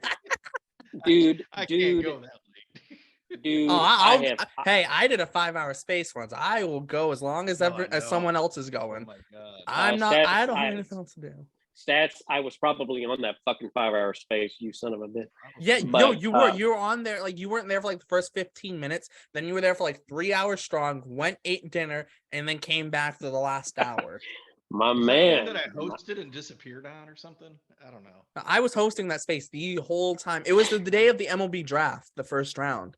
Because I Oh, remember awesome. near the end of it, we started hearing the draft picks of who was getting drafted. I remember that. It was- now. Damn. It was awesome. It was fucking awesome, man. Dude, we might have to do like a 12-hour space or 10-hour space at some point this year. Like Yeah, I a think scheduled it's one. great. Like one where it's like Right. this is the day we're doing it. We're gonna go 10 hours from, let's say, noon to when the Red Sox game is done at 10. And or Right. maybe Dude. whatever. Dude, we did a damn near 4-hour space on the Winter Classic. Yeah. we did. Yeah. And what was fucking bullshit is I didn't even know what fucking Jeremy and Mr. Brown were together We were. Yeah. until the damn near end of it, and then I was jealous. And then I was like, It's like, you left me out. you Oh, fucks. yeah. Oh, it was great, man. We had a good time. Bastards, you're eating fucking chicken wings and having beer. And I'm in San yeah. Antonio where it's 80 degrees. Well, that's where we were pissed. Hey, it wasn't 80 degrees here. It was like 40 here. And it was just like, Oh yeah, let me cry for you. no. The reason I say it was 40 and I say it like that is my grandmother can never be warm. She's always freezing. Like, that's the reason we moved to Florida. That's one of the big reasons we moved to Florida. Because in the winter, she would never go out of the house. Like, there'd be like 4 months. It was like a bear in hibernation. She wasn't going outside for like 4 months straight. So, because it was so Dude, cold. So, It was oh my God. it was 81, 82 degrees day in San Antonio. Jesus. No. In my I'll put it this way, to kind of bring you guys in a little bit more. I'm a tortured soul. Okay, I live obviously you can tell with my background, right? I've got something with torture because as much as I hate winter, I hate being cold. I can't stand winter. It makes everything hurt and I can't stand it. One of my passions in life is snowboarding. I have snowboarded since 18 and I try to do it every year. I won't be able to do it this year, thanks, but won't be able to do it this year. But I go every year, even for like a weekend. If I can get a couple weekends, I will go because it is a love of mine. But everything else about winter, throw it out the damn window. I hate it. See, Yeah, I don't hate the not I don't doing hate that the shit. cold. I don't even hate I don't hate the cold. It's just when it's cold and windy. It's like heat. It's like when it's just hot, it's not bad, but when it's hot and humid, it's like ugh, disgusting. That's right. Humidity will kill me. But when it's dry, oh, I love it. Yeah, like I still don't like that it's hot, but it's Right. it's okay. It's dealable. You can deal with it. Well, It's bearable. last summer, right? I was coaching my daughter's soccer team, and it was the first week of June, and it was like towards the end of their season. I think they only had like 2 more games left. Well, we got a heat wave where the actual temperature was 100 degrees, 100 degrees, which up here we don't hit it too much. They're canceling practices and all that stuff. I sent an email to the parents. I'm like, I'm going to be out there. My daughter's going to be out there. you guys can come if you want. Like, I'm not, putting anything mandatory on this, but we'll make sure to have plenty of water and that. My daughter, the entire drive up there, I swear, if she could have ripped my throat out and shoved it down in, or where, but if she could have done that, she would have. Because I get out there and I said, okay, let's go. And start practicing. I wasn't brutal with them or anything, but I'm standing out there I felt like Superman. Like when he gets into the sun and he's just like, it felt so nice. And these kids are looking at me like they're about to die. And I'm looking at them going, what? It's so hot. I'm like, what is wrong? It's dry. It's not even humid. Like, it is beautiful. There's a nice breeze. It's different when you're running around, though. Wrong with you? Right. It's a little like different. I remember here in Florida. Here in Florida, it's hot, humid. It's like 100 degrees, and we're playing like double headers for like all stars. Like a double header on Friday, double header on Saturday, one game on Sunday. I'm like, oh, I hate this. Like, it was so bad. It was bad. It's not like it's hot, it's humid, it's Florida, duh. Right. And then also too, like out of nowhere, like you'd be in the middle of your game, and then like snap of a finger, lightning, thunder, game pause for half an hour. And it's like, another lightning, another half hour. It's like, jeez, it's like, come on. So the game would get delayed for like 45 minutes. And by the time the field was ready and we were ready to go back out, it was back to like 100 degrees. I'm just like, see, when we get to the actual temperature being about 100 degrees here, it's dry. We don't get it often, but for whatever reason, when we sit to like 80s, 90s, it's always humid and it's sticky and nasty. But once we get over that hump, it's dry. It's, about 100 degrees. Oh, it's dry, and you get that nice breeze every once in a while. Yeah, it's hot and humid here in Florida. Right. That's why I say like in the cold, when it's cold and windy, it just makes it feel even colder. When it's hot and humid, it makes it feel even hotter. See, and my wife can't stand the heat, so we're screwed. I'm like, where the hell are we gonna move when we retire? Like, what are we gonna do? Where's your wife from? My wife? Where's she from? Yeah, we're both from Illinois. How did you how do you have a connection to Massachusetts? All right, so here's my background with how I became a Red Sox / Boston fan. My entire family, so my mom, my dad, my brother, my sisters, they were all born out there. So we are from there and everything. I was born here. My dad took a job out here, so they moved and they had me and that. Well, when my parents ended up splitting, my dad went back to Massachusetts. So I spent 5 weeks every summer out there. So part of my life I lived out there and part here and that. And so I mean that's my connection to it. I love it out there. It's one of my favorite places to be, obviously, because Fenway, of course, is great, but also too just the whole city itself. It's just, and I'm not a big city person. I don't like going to Chicago. I don't like going to crowded places much, but for some reason you put me in Boston and I'm just happier than hell. And I don't know if it's the people yelling and cursing at me or what, that just makes me feel welcome, but it does. It's Boston. That's all you can say. Right. It's Boston, baby. It's Boston. Right. It's the food, it's history, it's everything. It is my favorite place on the face of the fucking earth. And I've been to some really cool places in my career, but it's something different about Boston. My connection to Boston is very simple. That 2004, we started rooting for the Red Sox because they were playing the Yankees. I was an Orioles fan because of Babe Ruth. My favorite player will always be Babe Ruth. The first team that he was ever affiliated with a professional aspect was the Orioles. Started rooting for the Orioles. They fucking sucked forever. 2004, so 2004, I'm home from the military. I just got out of the service. I'm watching the Yankees play the Red Sox. We're rooting for the Red Sox because of the fucking Yankees. Yeah, and it just, like the Yankees. And it just clicked. It just fucking clicked. I looked at my wife. She looked at me and she says, "We're Red Sox fans." And I said, "We're Red Sox fans because these fucking idiots are the best of us. Just fucking idiots." That team was literally idiots. Like literally. They were so stupid to believe they could come back from 3-0, but it worked because of how stupid they were. I don't mean that as like a knock against them. It actually helped them. did. Well, I can't speak for y'all, and I won't, because that's arrogant for me to say that. But for those of us that were limited in exposure to the Red Sox because of where we were, because we just didn't have the exposure nationally. Because we're talking 2004, we're talking almost 20 years ago. So globalization was different. The internet was different. Media was different. So growing up in San Antonio, Texas, you either rooted for the Astros or for the Rangers. And I didn't root for either. I rooted for, at that point, individual players. So I don't know if you guys can see it. I have a Jose Canseco t-shirt on. I rooted for Jose Canseco because I wanted to see home runs every night on ESPN. So I didn't get to see the game. I didn't get to watch A's versus anybody. I watched the Cubs at a WGN on the cable or the TBS with the Braves.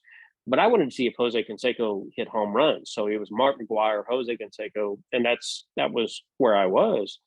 And, eventually, being a historian of the game, I started saying, all right, man, hey, you fucking idiot, you can't continue to root for individuals. You need to root for a team. So I chose the Orioles because of Babe Ruth. Little did I know how bad they fucking sucked. They are stinky. Which is a shame, because it is a good baseball city. It really is. Yeah. Oh, it's a great baseball city, great franchise, great fucking history. Great sports city. 100%. And so I'm rooting for the Orioles every fucking year for like 10 fucking years, but we suck. And then I remember 96 in right field, Tavares is in right field, and this fucking moron kid reaches over, grabs a ball from Tavares. Fucking Orioles lose in the ALCS to the Yankees, and it fucking went downhill from there. Hate the Yankees. It's like God himself said, "Hey man, we don't want you to have any happiness when it comes to baseball. So here you go." Well, no happiness with the Orioles, at least. Right. So I'm active duty, and I do my thing, and I'm going to different parts of the world, and I come home, and my beautiful bride, I get out of the service, and I'm hurt and banged up, and just watching baseball, and we're watching the Red Sox play the Yankees, and we don't really have anything vested with the Red Sox at this point, but we're rooting against the Yankees because it's the Yankees, because of the Orioles. And it just fucking clicked for us, she and I. And the next thing you know, 20 years later, here we are with Fenway South and tattoos and moments at Fenway Park that are so intrinsic to the family. And and I'm going to bring this back to a crescendo. And the crescendo is that I think all Red Sox fans innately want to root for the Red Sox. We want them to win. We want them to be successful because we all remember something special to the team or to the stadium or to the city or to something, because it's special to us in one facet or the other. And what I don't want to spend too much time on, and I apologize if we spend any time at all about this in this podcast or this space or whatever we're doing here. I don't even know if we're recording. Here we are. It's a thing. Is that I have commonalities with friends of mine, you Stats, you Mr. Jeremy, Mr. Brown, and several others, is that, hey man, it's fucking cool to root for the Red Sox. It's okay to be okay to be a fan of the Red Sox. We may not 100% agree with what the team is doing, but we can sit back and go, okay, we don't agree with this. We don't agree with that. We don't agree with this. As long as we can get back to saying, hey, we're a fan of the team. We're a fan of the city. And we're going to root for them, good, bad, or indifferent. And we have no choice. And it's literally, we don't have a choice but to trust the process. So where are you at in that aspect? And where I'm at is very simple. I will die on the hill by my motherfucking self rooting for the Red Sox. Because I love the Red Sox. We all love the Red Sox. We just want to see them win. Oh, Right, I well- want these motherfuckers to win.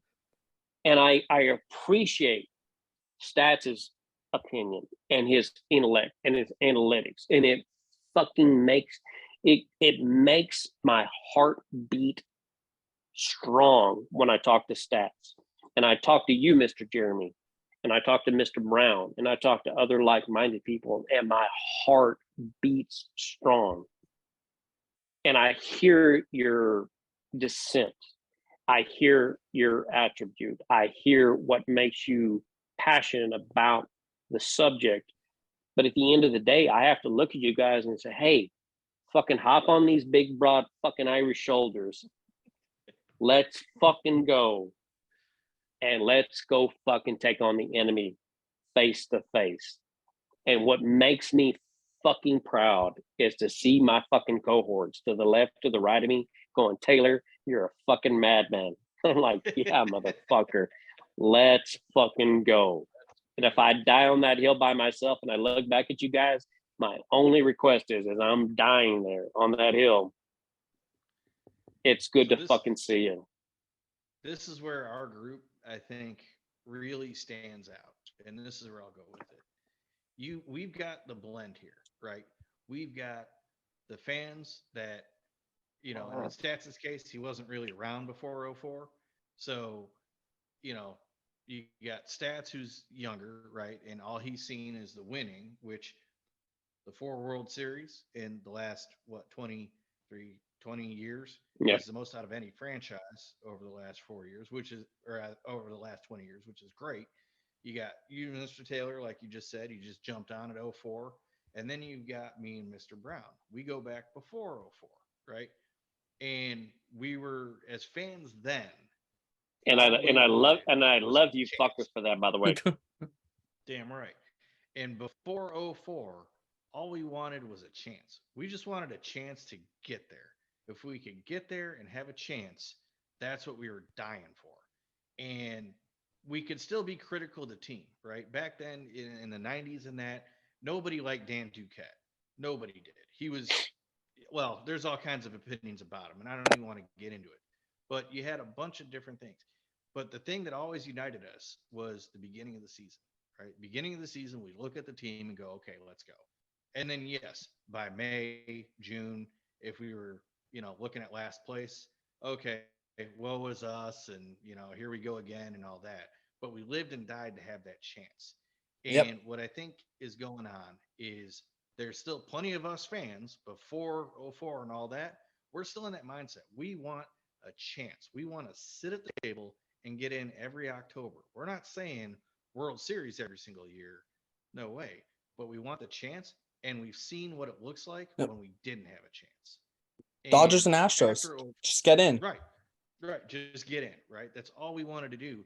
And what 04, 07, 13, 18, what that did for us fans, at least, and I'm not trying to create this huge divide here, but just, to bring you in, for the fans before 04, we wanted that for so long. We lived for that for so long that we just want more and more of it, because we can't get enough of it. I guess the best way to put it was the Dan Patrick show put it best. This was way back 2004, the day after Red Sox won. And Dan Patrick opened up the phones and he said, let's hear it, Red Sox fans. What do you have to say? And a guy called up, and the first thing he said, this was hilarious, and I still remember it to this day. He goes, you know what? He goes, this is kind of like the first time you made love. You got done and you just wanted to do it again. And that's how we as fans feel. Like we won one. Now we want to do it again. Now we want to do it again. It's not so much we want the World Series every year. We just want to have a chance. You want the feeling of being in the playoffs and being able to make a run, and the excitement. Remember 2013 was so exciting as a fan, getting to see that team just make a run.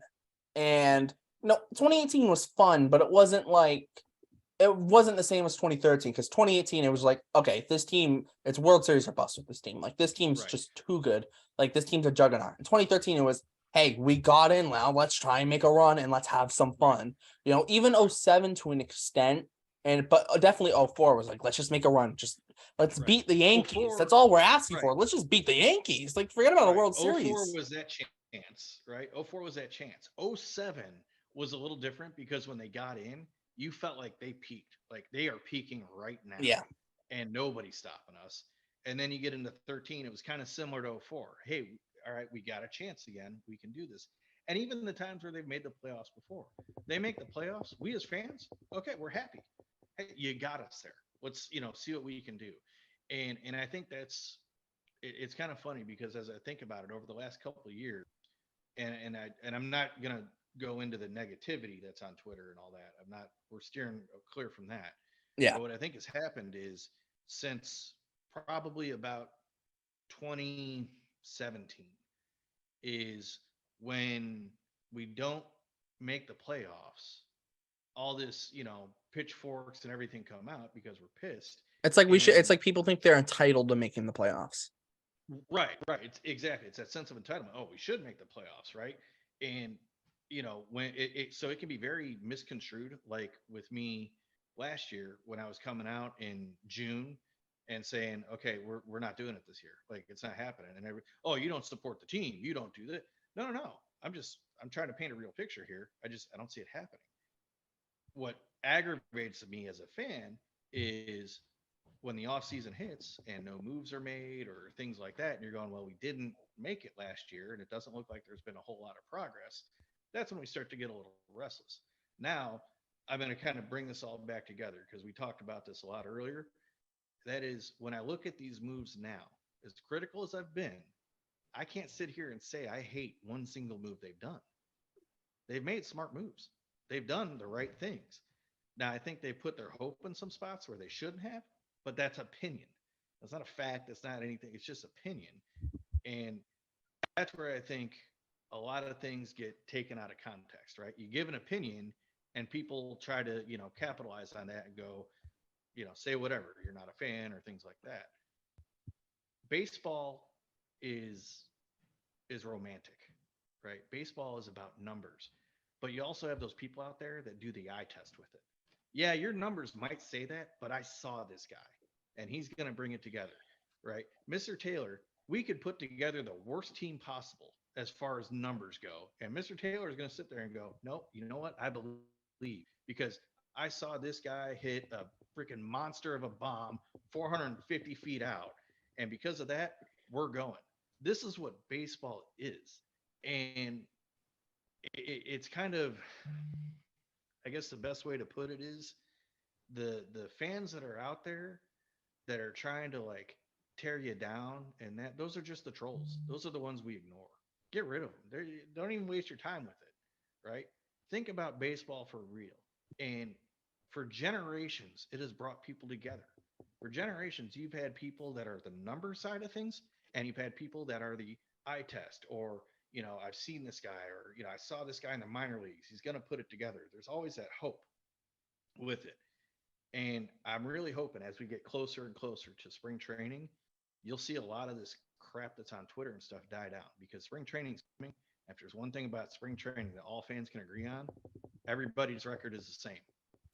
And we have a chance. Yeah. Yeah, 100%. I agree with you implicitly. Everything you said, Mr. Jeremy, is something that I'm on board with. I hate that I am such an optimist when it comes to certain things, and my Red Sox are it. I was talking to my mother-in-law earlier, and because my entire family is indoctrinated to the Red Sox. Me, my wife, my kids, my mother-in-law, my mom, my brother, everybody wears Red Sox shit down here because of us, and it's fucking like we're all heroin addicts. It's ridiculous. we're all looking for that next fix, which was so cute. Was my mother-in-law, whose her first language is Spanish, and we were talking the other day, and she says, I need that guy's T-shirt. And I was like, okay, what guy? And she goes, Robbie. All right, cool. And I said, who's Robbie? And she goes, the guy they just extended. I said, Raffy? She goes, yeah, that guy, Robbie. I was like, all right, cool. I got you. Oh, I do have news. I do have news for everyone. Give me something, man. It's not big news, but I like it. Red Sox 14th ranked prospect Matthew Lugo won the Puerto Rican Winter League's Rookie of the Year. All right. There That's you pretty go. cool. That's pretty cool. Yeah, had a good Winter League down there. He's from all accounts, look like he's doing good. Extension. Let's do it. Hey, I mean, people have like Jeremy and I were saying this earlier. It's like everyone's got their things, like their money put on Marcelo Meyer, but like they have other guys in the system too, like a Matthew Lugo, who he could hit and be a good player, and that's why we started to see these pieces come together, and everyone's looking at Meyer, and yes, Meyer is option number one, but there are other guys like a Matthew Lugo, like a Mikey Romero, et cetera, et cetera. Keep them going down the list. There are other guys in the system that can still be very good players, and I say this, yes, not every top prospect pans out, but not every guy who you thought was going to do nothing does nothing at the same time. Right. There's a guy who might have low Thanks, expectations who do really, really well, and there might be a guy with high expectations that doesn't do well at all. You never know. So, yes, Marcelo Meyer's option number one, but don't forget about guys like Matthew Lugo or Thanks, bro. other guys. Don't forget about Sorry, those guys. guys. Sorry, guys. I'm sorry. I know we're recording, but my son just came in, showed me what he's doing with our website for a new company. But anyway, to your point that oh yeah, by the way, guys, if y'all are watching this on YouTube or Spotify or anywhere, check out 37rona.com in about 3 weeks. But anyway, back to the Red Sox. I super excited with everything that the franchise is doing. I cannot be unhappy, and I don't want to go dark. I don't want to go detrimental. I don't want anything, but I just want everyone to root for the Red Sox, whether it's a small move or a large move or just a move. Just fucking settle the fuck down. Because here's the thing: that my background, you're not allowed to be morose. You're not allowed to be derogatory. You're not allowed to get down. You're only as good as that person to the left or to the right of you, whatever that means to you. And to me, the Red Sox are the Red Sox. I was looking. I'm trying to find a background on this one particular influencer on Twitter, and I was doing some just basic investigation, due diligence, and I saw all the people that play into the Red Sox organization from Alpha to Zulu, and it's fucking insane. And if you guys have never looked at the Red Sox hierarchy from Mr. Henry down to the fuck that takes out the trash at Fenway, it's impressive. Yeah. And I still have not found this person that I'm looking for, but I will. I will. Find me Heim's office. I'll send him a letter. There you go. I actually thought about going to B8 or BPD, Boston PD, with a friend of mine just for shits and giggles, but I'm not that motivated yet. But anyway, I'm not that motivated yet, but just for giggles. You could work security at Red Sox games.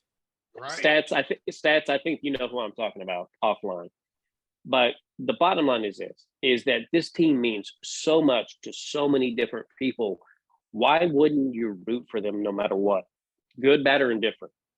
Why wouldn't you root for them? And if you don't, fuck you. You're not a real Red Sox fan if you don't root for them. I was telling my mother-in-law earlier today, and God bless her, her first language is not English. I was talking to her today, and I said, hey, man, I watched 10 spring training games last year because I think that's what was on Nesson.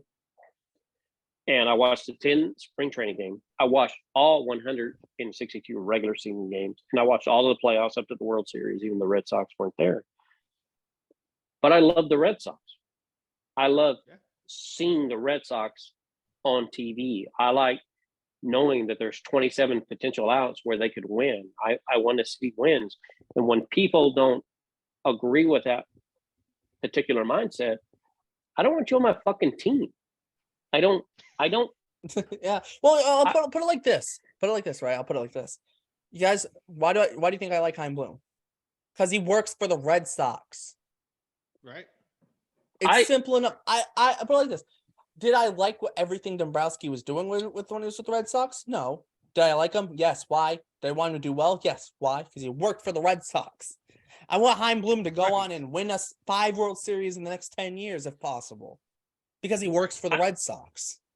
Gentlemen, I apologize for being sounding arrogant, and I really apologize if this is arrogant. But from my background is that I may get a war plan from someone and may not agree with it, but I understand it to an extent, and I have an obligation to engage in that war plan based on commonality. I don't think Chaim Bloom and the senior executives on 4 Jersey Street are sitting in their office going, "Hey, how can I fuck over the Red Sox and not win a World Series?" I'm not doing that. Right. I don't think that's what he's doing. And No. those some of his moves are questionable by us. The bottom line is this: we are naive to the industry. Yeah. Because no president makes a move without senior intelligence from the Joint Chief of Staff. The Joint Chiefs of Staff receive information from a multitude of different entities that allow them to make a calculated guess based upon a preponderance of the information, which is what I think that Bloom and his staff are doing. Yeah. Bloom is not the general manager. It's actually BOH. Yeah, it's BOH. He's the chief of baseball operations. And then you have is it Rafaro? Something like that. God, I can't remember off the top of my head. Eddie Alfaro maybe is the next guy, and it goes down from there. Yeah, but he's not just going to try and screw over the Red Sox. I will gun to head on all of my 25 children, or however many there are here at the Taylor house. I think it's 25. Gun to their heads. I don't think Mr. Bloom and his executive staff are arbitrarily trying to fuck over the Boston Red Sox to not win. I just don't see it. They're not. And all these Bloom haters, and I mean, just fucking people that just, it's like they want to see his downfall because they don't like him. It's like, why would you want to see his downfall? Like if his downfall comes, it means the Red Sox aren't doing good. And at the end of the day, we should just want the Red Sox to do good. 100%. I just want the Red Sox to fucking win. And I will say this, and I mean this implicitly. I don't give a flying fuck who is at the helm of the ship if we win. I don't care if John Henry owns the team. I don't care if Chaim Bloom is the chief baseball officer. I don't care if BOH is the general manager. I don't care if Eddie Alfaro is the assistant GM, and so on and so forth. I don't care that Xander Bogaerts is at short, Rafael Devers is at third, fucking Trevor Story at second, Doogie's and I don't give a flying fuck as long as the Red Sox hoist the trophy above their head in October, November, every fucking year, because no one is going to get fucking, what was it? Pokey Reese was the second baseman in 2004. No. And they Where traded the fuck Nomar. was Pokey Reese? Yeah, they traded Nomar, and they won. Traded Nomar Garcia Parra in 2004 to the Cubs. Yeah, to the Cubs. Deal. Yep. Yeah, and everyone complained about it, and then they went on and won. And they win the World Series. But I guarantee you, when was it Joe Buck? Is it Joe Buck? It said back to full. Red Sox fans have longed to hear it. Do you think they gave a fuck that Nomar Garcia Parra was not at short? No. They don't.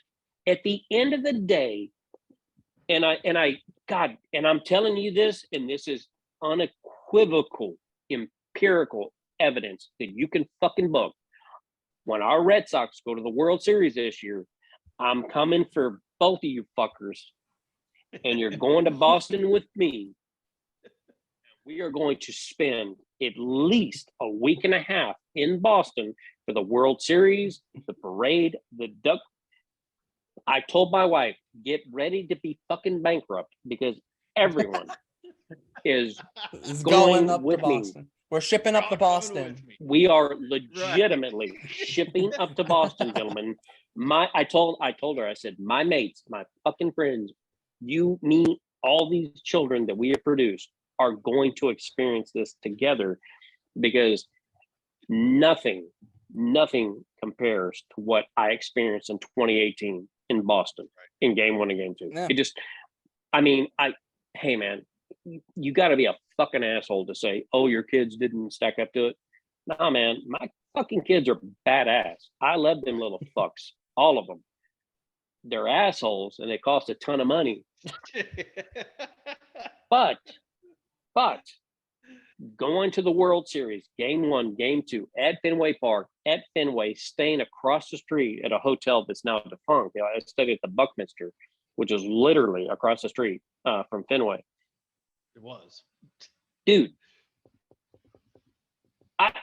hey man, I've been shot at, I've been stabbed in the line of duty as a police officer. None of that was the same adrenaline level when I got to walk from the Buckminster across Big Poppy Bridge, by the Cask and Flagon, down to Lansdowne, down to what was Jockey Way at the time. Yeah. I want you guys there with me to experience that. I want all Red Sox fans to experience that. And I don't care who's playing, what position that gets us there. I'm happy we got Duvall today for, I think it was 1 year, $7 million. Yeah, fucking 1 year, $7 $7 million. million. Right. Come on, bro. Yeah. Let's fucking go. Let's go. Let's make a run. And also, too, I do want to bring this up as we're talking about, just win. It doesn't matter. Like a lot of people give Heim flack for the Hunter Renfroe trade, but I want to bring this up because we've been talking about how this team in 2023 is going to be a clubhouse team, and you got bringing guys like Justin Turner and Kike. Going to mention Adam Duvall is a good clubhouse guy, and bringing you get a lot of good clubhouse guys coming in. When you look back at it, it's like, maybe they traded Hunter Renfroe because the clubhouse, you look at it like the whole packing the bags before the wild card game, all that stuff. And, maybe you look at it and go, maybe it's clubhouse. And we saw how bad the clubhouse was last year. And Jeremy and I said this with Kevin Plawecki.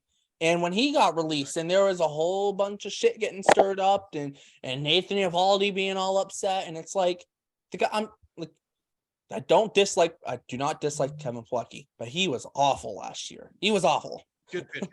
He was awful.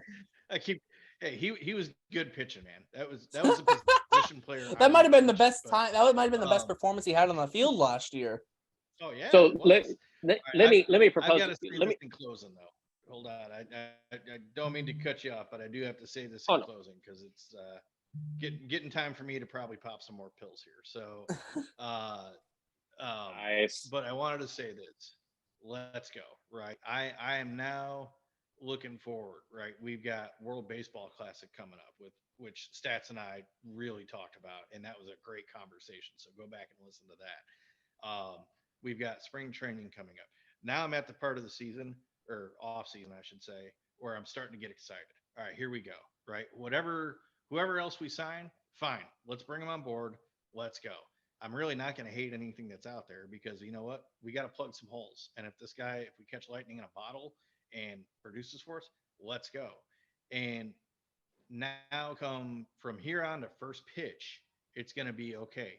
How are we getting to October? That's all I want to know now. How are we doing this?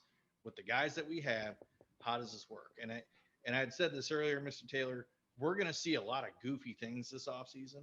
We are, or not this offseason, during the season. We're going to see guys in positions that we're sitting here going, wait, he's playing there today? Like, okay, because that's just how it is. The Brewers did it for years, and they've been in the playoffs for years by doing things like this. There's going to be some outside-the-box shit that's going to make you scratch your head, but I'll guarantee you this. At the end of the day, it's going to be the move that makes most sense, because that's just what we have to do.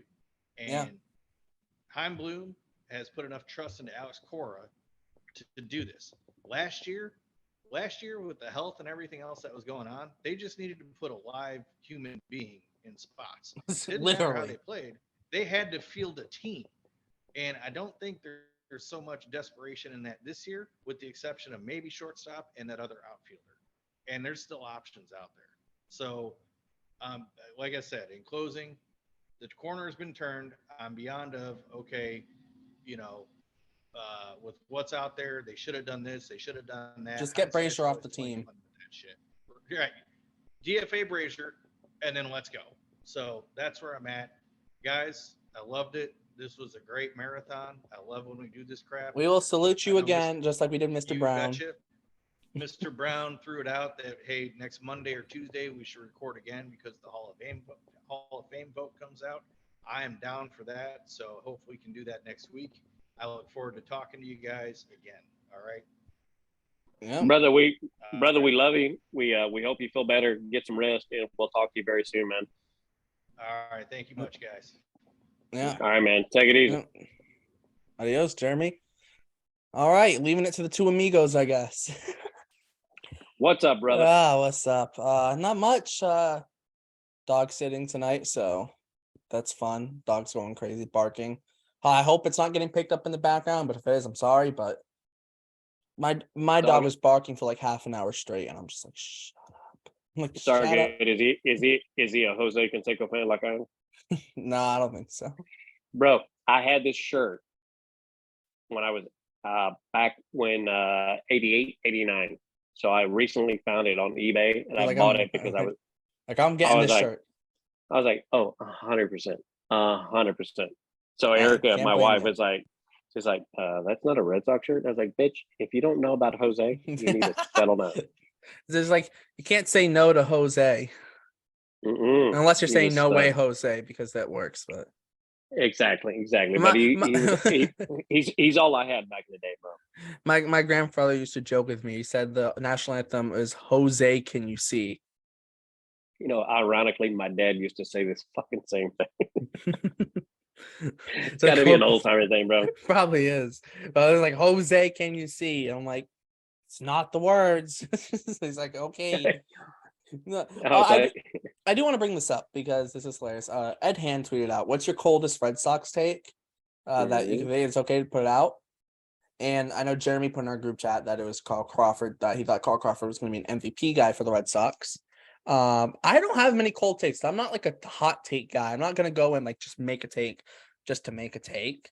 But like I thought Carson Smith was going to be like elite in the bullpen. I thought he was going to be elite setup guy for the Red Sox when they traded for him.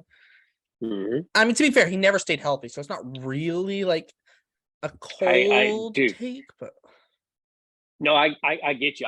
When we got Carson Smith, I was super excited, and he just fucking fizzled away because of injury. Yeah, but he has like a career like 2.70 ERA, but he didn't pitch a game after 2018, even in the minor leagues. Didn't even pitch in the minor leagues after 2018. Just fucked off. He just 100% fucked off. My cold take. I mean, I'm not that kind of fan per se. GG guys is sending me shit. Yeah. My thing was I thought Adrian Gonzalez would be a career Red Sox. Yeah, and that's fair because I know you like him.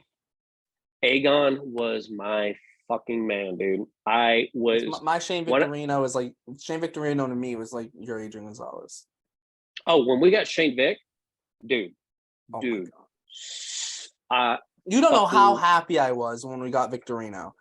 So let me tell you this, man. So you may have been excited about Shane Vic.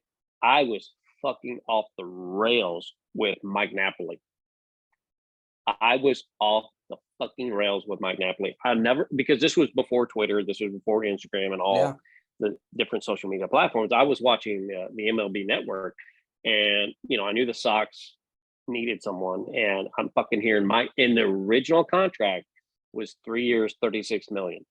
I'm like, fuck yeah, here we go. Yep. And then I hear there's a physical problem. I'm like, fucking catcher from fucking Anaheim. What kind of fucking problem could this dude have? And then I hear about a degenerative joint disorder in his fucking hip. Yeah. And then he signs up, and then it becomes like a 1 year, $12 million deal with options or whatever. It's like, fucking just get Napoli on my fucking team, dude. He's a fucking dirtbag. I said, I want him. And then we got Johnny Gomes. We got Shane Vick. I'm like, fucking A, here we go. And then, dude, we fucking start. And then the fucking, unfortunately, the Boston Marathon terrorist thing happened. I don't know if you remember that because you were Yeah, I a lot do. younger. I do. Yeah. I remember it. And I'm like, dude, I thought about coming out of retirement as a law enforcement officer, going to Boston to help these folks to fucking find these retards that did it. And What's wacky anyway, is one of the ones who did it was went to the same college as one of my cousins. jeez, dude, just So fucking it was insane, just, dude. yeah, and like I think they were in like the same dorm too. It was like the same building. It was like it's like holy crap. But yeah, that's why I remember it. I always want to talk to these fucks that do it and said, hey man, if you want a chick, I can get you a chick. And they'll fucking calm you the fuck down. You want a chick? I can get you a chick. No, I remember that when Victorino signed, I went and told my grandfather. I was so excited. I found out he signed. I'm like, the Red Sox are signing Shane Victorino, and he's like, okay, because he doesn't know many players from other teams. I'm like, he's really good. I'm excited. He's gonna play in the outfield for the Red Sox. I remember being so excited. When they got Shane Vick, when they got fucking Johnny Gomes, when they got Mike Napoli, I'm like, this is you know what it felt like? It was a dirtbag team like 2004. It was a dirtbag fucking team of ragtag true professionals that could fucking rake. And guess what they did? They raked. And then Koji came in for a video cheat game, for cheat code. Well, what's wacky? He was like season. 6 on the closer depth chart at the time. He was like, it was like Bailey, Hanrahan, like this guy, that guy, Tazawa. It was like Koji wasn't even the first Japanese guy on the closer depth chart. Tazawa was that. He wasn't on your radar as a closer. No. And then he literally comes in like a fucking Xbox fucking 360 cheat code and just fucking destroys. Yeah. And it was just an amazing time to be a Red Sox fan in 2013. And then you got to see the Red Sox win the World Series at Fenway Park for the first time in well over 100 years. Just insane. And 2018 was a blur. And here we are, 2023 going in. It's just, there's so much to be a fan of at this point with this team. And I'm so fucking disenchanted with all these naysayers that are just down on fucking everything. Chaim Bloom goes out and signs Yoshida. Fucking amazing. Good for you, man. We got a leadoff guy, Gus and Pop. He's going to pepper the fuck out of the monster. Let's fucking go. We haven't had a closer in 3 years. We get Jansen. 2 years, 3. Wasn't even supposed to happen. No. They weren't even going to sign him. And then they're just like, oh, well, how is he can be a starter or reliever or long man in the pen. You know what? Oh, let's bring in Jansen. Why not? Fucking A. And then, okay, we lose Xander. Gotcha. Yeah. I'm tracking. But I told you, and I think you'll back me up on this. What did I say? 6 years, right? Yeah. I never went back. I never went past 6 years. That's what they offered him. 6 and 160. Yeah. I nailed it on the fucking head. And the fucking Padres come out of fucking left field with this fucking ridiculous contract. Yeah. I mean, I said 6 for 180 with deferments would have been like I didn't say with deferments. I said 6 180 is my absolute max, and I would have gone 6 180, but with deferments. Then maybe like if you go 7 190, you get like an extra 10 million with over the course of the contract with 1 extra year, just so it's like a little closer to the teams that are probably going 7 200 or 8 220 or whatever. So you get at least a little bit closer, so it's reasonable if you had to add that 7th year for whatever. But the Padres going up 11 years to it. Just for the right. I understand the people that say, well, they shouldn't have let him get to free agency. Yes, that is true. However, one, you don't know if he was going to sign that contract. Some people said that he would have signed that deal. One, you don't know that, so we can't even say that. And even if he did sign the contract, great. If he doesn't sign the contract, though, he still hits free agency, and the Padres still give him this amount of money, so it doesn't like change anything. Now, maybe the Red Sox could have dealt him at the deadline, and looking back at it, probably just not really doing anything at the deadline. Because he traded Vasquez, brought in Pham, and kind of just stayed and didn't do much. I mean, just trading Jake Diekman for Reese McGuire was a stroke of genius on Chaim Bloom's part. Let's be honest. That was, I don't know how they did that trade. But yeah, it's. So looking back in hindsight, it's rough, but it's like Xander's gone. They weren't going to give him that money. We can move on and look towards the future and know that we have guys coming like a Marcelo Meyer, like Mikey Romero, like Matthew Lugo, like this guy, like that guy. Just like I could keep on going down the list for days. The bottom line is this: you've got people like you that are savants when it comes to this kind of material, and I will say this, that when we had Diamond Dave at the helm, it's like you had the greatest military fucking commander in the face of the armada that just said, we're going to go fucking kill everyone, and we're going to conquer, and we're going to place our flag there, and everyone could go fuck off. And then those of us with a half a brain goes, well, who looking around is going to help us keep these borders? Yeah, it's like the Mongols. It's like the Mongols. And the flag when everyone's dying. It's literally the Mongols, because the Mongols like took over the world for like 80 years, but it only lasted 80 years because they didn't have enough manpower. I call it the Roman Empire theory. You go so far and go so long to expand your brand, but if you can't support the brand and you can't supply the brand, eventually you're going to have to repel your borders because of a lack of logistical capabilities. And that's kind of where the Red Sox were, is that we just went and we kicked ass, took names, and fucking won a World Series, and kind of looked around and go, oh, nobody's here to help us.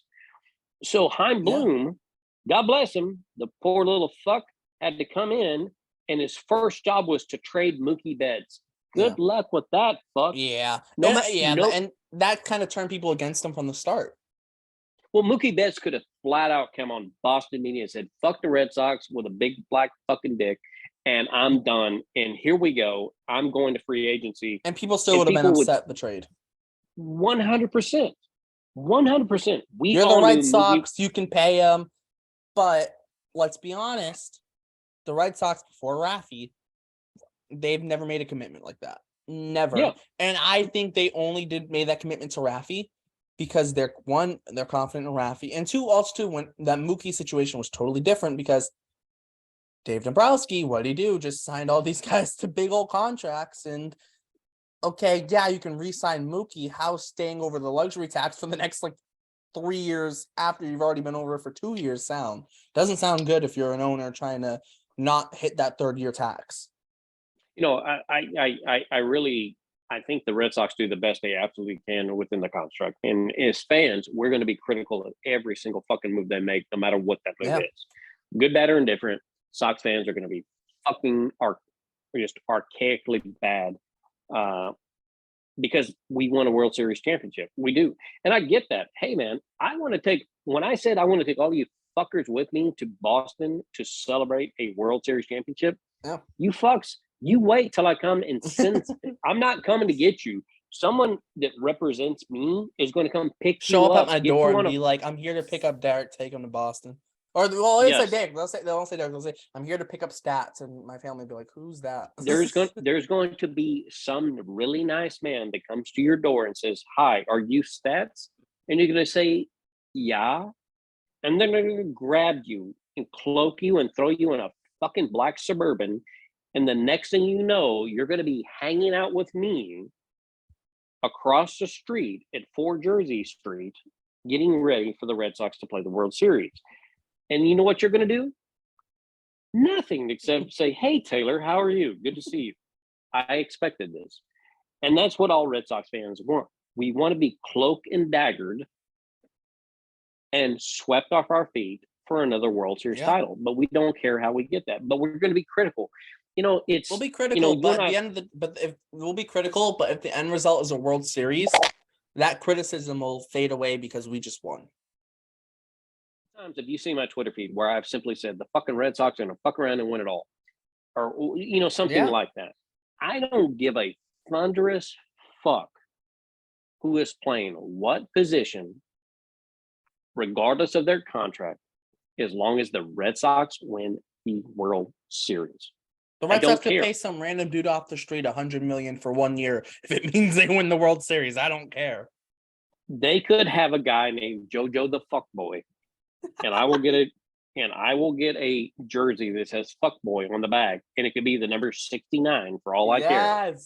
I will 100% wear a jersey that says "Fuckboy" and 69 on the back if the Red Sox win the World Series. You can wear that jersey anyways. Oh, dude, can you imagine if I wore a jersey that said "fuck boy" in '69? Oh Sir, God. sir, I will start my Oh OnlyFans boy. page just I, off of yeah, that. I do want to say though, we talked about Duvall a little bit, but we didn't talk about the repercussions of signing Adam Duvall. So he has to be added to the 40-man roster, which means someone is going to get DFA'd. Not Ryan Brazier. Well, here's the thing. You would have to assume everyone they added to protect from the Rule 5 draft is probably safe. Then you also have to project that everyone on the opening day roster is safe, on the projected opening day roster is safe, which really only leaves Caleb Hort and Ryan Brazier. Now, if you cut Ryan Brazier, you still owe him $2 million. It doesn't mean anything, But the reason why I bring this up is, maybe Brazier doesn't get DFA'd. You're one guy closer to him getting DFA'd, that's for sure. And you can Dahlbeck's not going to get DFA'd. And then you look, Zach Kelly, definitely not. Franklin Herman, probably not. I'd still put Brazier ahead of him on the pecking order of getting DFA'd. It's really Ort and then Brazier. And it's just, okay. So you are an analytics savant. In fact, I went to fucking great lengths recently to tout your analytic savantness recently. Brazier throws 97, 98. Yeah. No, I think he 100% stays. I think he sticks around till spring training because they tendered him that contract for $2 million. I think he 100% stays. Do not get me wrong. But I think he stays till spring training. After spring training, I don't know if he stays. If he struggles in spring training, I think he's gone. I don't think he struggles in spring training. So I went back and forth with several people over this ad nauseum, which is fucking ridiculous. We spent so much time on it. But he had 70 plus appearances last year. He led the team in appearances. He also had multiple appearances for Worcester. He's come off of an injury year where they used him way too much. That's 100% fair. But it's not even that reason. It's the fact of if they didn't want him, they wouldn't have tendered him a contract. They would have just let him become a free agent. And I think that's the thing. I'm not a Brian Rager hater. I want him to succeed. I think he's got fucking wicked. 2018 doesn't happen without him. It just doesn't. And I know that's fucking 5 years ago. He was huge though. He was huge for that team.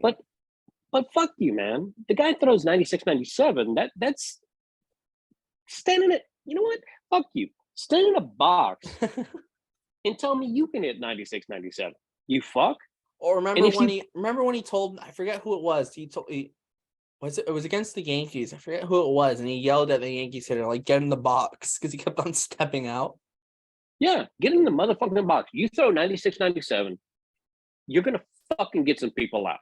You're gonna get barreled up a couple times because human acuity changes, and and you're also Ryan Brazier. Yeah, but if this guy gets 45 to 55 appearances, he's gonna be a different pitcher. He's going to be a different pitcher because you got, was it Yoli Rodriguez is his name, right? Joely Rodriguez. Whatever, man. Don't shame me because I can't get it fucking right. It's literally Joe, and then it's like Joe Ellie, but like it's like instead of I don't know, it's Joe Ellie Rodriguez. Hey man, I used to be able to speak Spanish, but not anymore. I've never could speak Spanish, so I also didn't take Spanish in high school. I took sign language. Well, I had to learn how to speak Spanish when I was a police officer in San Antonio. But then I married a Mexican American chick that speaks Spanish and doesn't speak it to me because she doesn't want me to know what I'm saying or her saying. But that's a whole other podcast. But Mr. Brazier, I think, is going to fuck around and find out and have a great 2023. I think Mr. Rodriguez is going to have a good 2023. I think Mr. Chris Martin is going to have a good 2023. Yes. I think fucking Mr. Jansen's going to fuck around and have a great year. John Schreiber. John Schreiber. Yeah. Great fucking human that hung out and signed autographs for my wife and kids. Tanner, the whole bullpen. The whole bullpen. Come on. The whole bullpen. Whoever you are. If Darwinson Hernandez was here, maybe he'd have a good year, but he's going to suck in Baltimore. Hang on, I'm losing you. Hang on.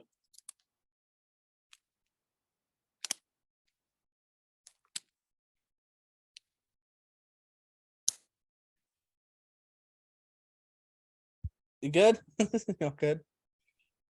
Sorry, AirPods dying. My apologies. Your AirPods don't like you. That's fine. But no, To our fans.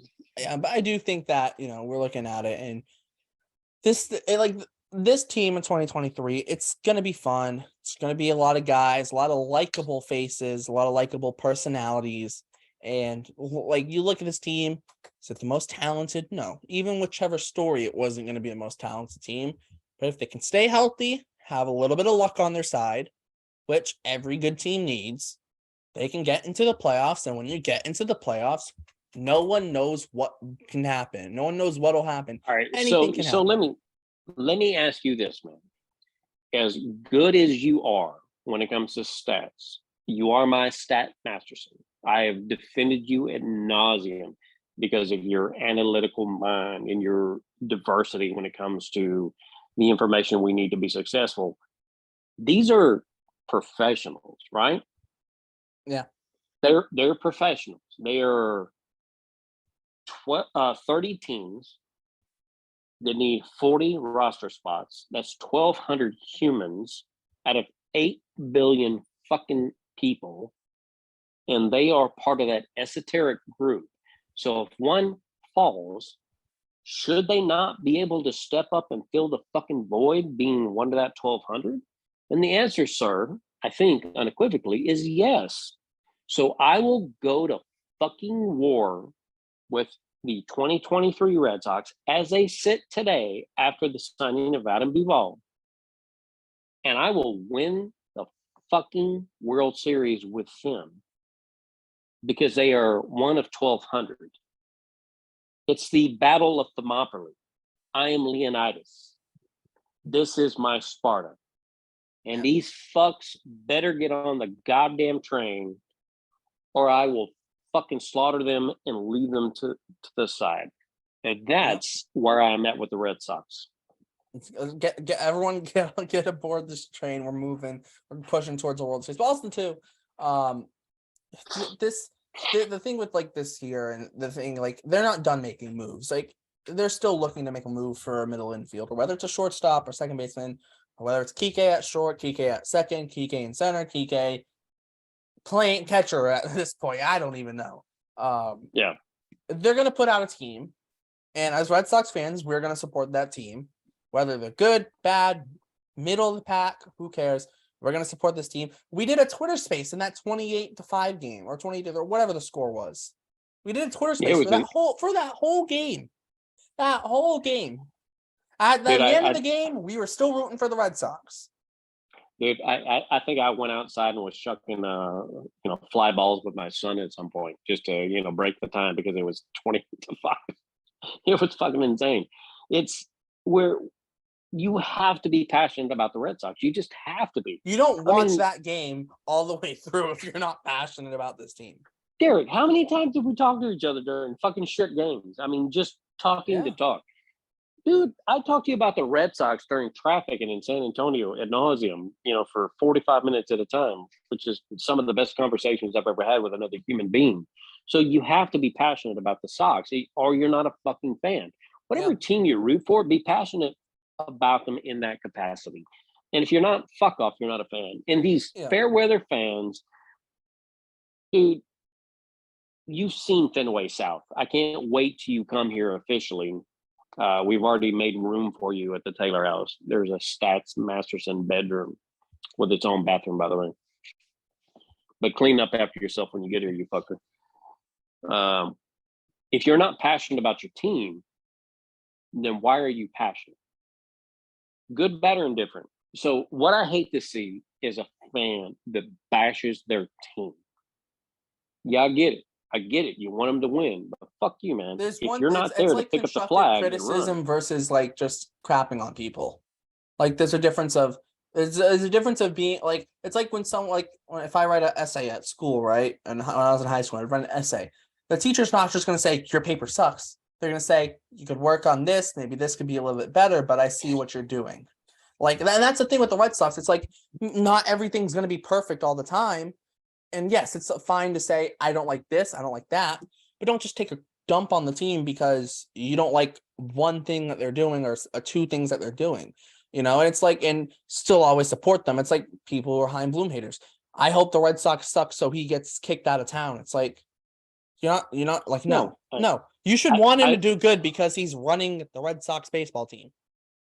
100%. I don't want Chaim Bloom to fail. It's like, I'm not a fan of Joe Biden per se.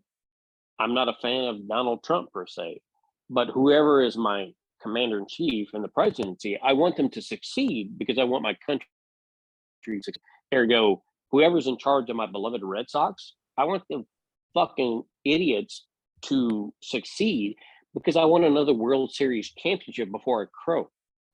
And that's where I'm at with it. If you can't support, I mean, I told my wife that I cannot believe at my age, I'll be 50 in July. I can't believe at my fucking age that I have gotten in these fucking back and forth with people on Twitter trying to defend the team that I love, that I think they love too. And it's an argument over semantics. And it's a fucking deflating. Yeah. It's like we should be united. We should be united in the fact that we want the Red Sox to do good. Like at the end of the day, whether it's Dave Nabrowski or Chaim Bloom or this guy or that guy running the team, or if the manager is Alex Cora or John Farrell or Terry Franklin or whoever, Bobby Valentine, we should want the team to be good. Whether it's Rafael Devers at third base or Bobby Dahlbeck or whoever it ends up being at third base, I want them to play well because they're playing for the Red Sox. And I think that's the thing. The Red Sox could have brought in Derek Jeter, for example, and I don't like Derek Jeter. I respect him, but I don't like him. But I'd say, hey, yes, I want you to play well because now you're on the Red Sox. The Red Sox could bring in Aaron Judge, and let's say hypothetically they would have brought in Aaron Judge. I go, I don't really like Judge. I respect him, but now I want you to play well because you're on the Red Sox. And I think that's the whole thing. It's like, I don't care if you bring in the player I hate the most. I can't name a player who I really hate right now. I can't think of one off the top of my head, but bring him in. I know a lot of people don't like Manny Machado, and I'm like, if he's gonna play well and help the Red Sox win a World Series, bring him in. Bring him in. When the Red Sox brought in David Price and signed him to that 7-year, $200+ million deal, the first thing I thought about was when Big Papi went bridge on him down in Tropicana Field, and he stared to see the ball, go fair or foul, and it just kind of went south from there. And it's his relationship with the Sox went toxic because of it. And when they brought him to the Red Sox, I was like, you know what, man? When Big Papi embraced him and said, hey, man, you're a Red Sox now. Here we fucking go. That's what I'm talking about. That's when the Red Sox signed Carl Crawford. I'll never fucking forget when they signed Carl Crawford to a 7-year, $142 million deal. I'm like, we didn't need him, number one, because we had Jacoby Ellsbury coming up the pipe. And we signed. He wasn't coming up the pipe. He was already there. But exactly. And then we fucking signed Crawford. I was like, oh my God, man, I could think of a better way to spend $142 million. But he was on the Red Sox. Still want him to do good. I think that's the thing. Like the Red Sox, like a lot of people didn't like the fact that they brought in Jackie Bradley Jr. last year. And I was just like, cool. I don't care. I want him to do good. I want Jackie to go and prove people. I want him to go and even if he only hit 220 with 10 homers, go out there, play elite defense and be serviceable at the plate. I'll be happy if you're helping the Red Sox win. And I think that's what it is. People didn't like the Mookie trade. And I said, you know what? You may not like the Mookie trade. I'm going to root for Alex Verdugo, regardless of what anyone says. I don't care. People want to try and say he's not as good as Mookie. I will shut it down. I say he's playing for the Red Sox. I will root for him as long as he plays for the Red Sox, and maybe even after he plays for the Red Sox. But hopefully he never plays for someone else. Hopefully they sign him to his extension. The bottom line is this: when you get to the biggest word in the world is if, and it's only 2 letters. If this, if that. We can't go backwards. We just have to go forwards. I knew. Part of my background is body language and understanding people's body language and reading it. Watching Mookie Betts talk to the media about free agency, I could tell you based upon his body language, the motherfucker was going to go to free agency no matter what the Red Sox threw. He wanted to set the market. That's what he wanted 100%. To do. He wanted to set the market. And he did. Good for him. He got the fucking bag, and good on the fucking Dodgers. And remember, he got the bag in the middle of a global pandemic, which is another thing to note, because if there wasn't no pandemic, he might have gotten even more money. The fact that he got that much money in a global pandemic where people were worrying about finances is like, that's a lot of money to get in the middle of a time where people were legitimately worried about finances at that time. So you look at it, and he set the market. And these guys who hit free agency, Shohei Ohtani's going to set the market. I think Shohei hits free agency because he's going to set the market. And that's what Mookie did. Oh, it's going to be insane. Mookie set the market. Aaron Judge set the market. Trey Turner set the market last year. It's going to happen every year. There's a guy that goes and sets the market, and they say, although maybe if I wait out, I could get a better deal. I want to set the market. I want to be that guy. I'm going to sign a big deal. I think the big fans is this is a business to the players. It's their job. It's no different than you and I working at Costco versus Walmart. Do we go to Costco because they pay us $13 an hour, or do we go to Walmart because they pay $14 an hour? You're going to go to the highest bidder because that's what brings in money for you and your family. Now, granted, we're talking about millions of fucking dollars. And there are a couple exceptions, but, more often than not, it's this team's going to pay me this some X amount of money, and it's more than what that other team's paying me. So I'm going to go there. And it's like the Rays, like a Dansby Swanson probably could have taken more money than what he got with the Cubs, but he had that sentimental value with his grandfather and whatever, and chose to go to the Cubs. And also too is I don't know if it's girlfriend or wife, but she plays soccer in Chicago, so it made sense, right? But you see a guy like Aaron Judge, it made sense to stay with the Yankees. But and even Trey Turner going to the Phillies instead of the Padres. But you look at the Alexander Bogaerts. You can't turn down 11 for 280 and come back to Boston for a 6-160. You can't do that. No. You can't do it if you're Xander Bogaerts. You cannot do it. No. It's straight economics at that point. If someone offers you $100 million more and you don't take it, well, then you're fucking stupid. You're an idiot. You're an idiot. If Xander Bogaerts would have came back to the Red Sox and they would have said, oh, he had this offer on the table, I would have said, I'd been the first. I'd say, good, I'm happy you're back with Boston, but you're an absolute idiot. You're an idiot. You might be the dumbest baseball player that there is. That's why I 100% would have said that. You don't turn down money like that. And I think that's the thing. That's why you see guys like Wander Franco and Julio Rodriguez signing these deals at 2021. Yes, could they maybe get more money in the long term if they wait? Yes. You're going to tell some 20, 21-year-old kid to turn down $200 million, potential $400 million. Wander Franco, when he signed that deal, it's like the Rays got him cheap. It's like, maybe, but you're going to tell some 20-year-old guy from the Dominican Republic who maybe didn't have the greatest finance, definitely didn't have $220 million worth of finances. You're going to tell him to turn that down? No, I'm not telling. I mean, like, come on. We're talking an insane amount of money per individual that's beyond. So to put it into context in our environment, the real world, if you will, I have 3 degrees, associates, a bachelor, and a master's in a very specific discipline. But I'm not going to make $200 million over 10 years doing that particular discipline that I have perfected my craft.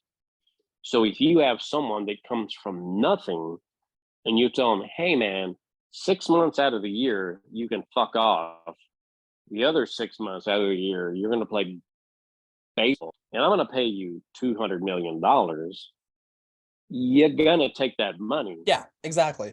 Like Ronald Acuna Jr. People say, the Braves so massively underpaid him. Yes, they did, but he also could have not panned out.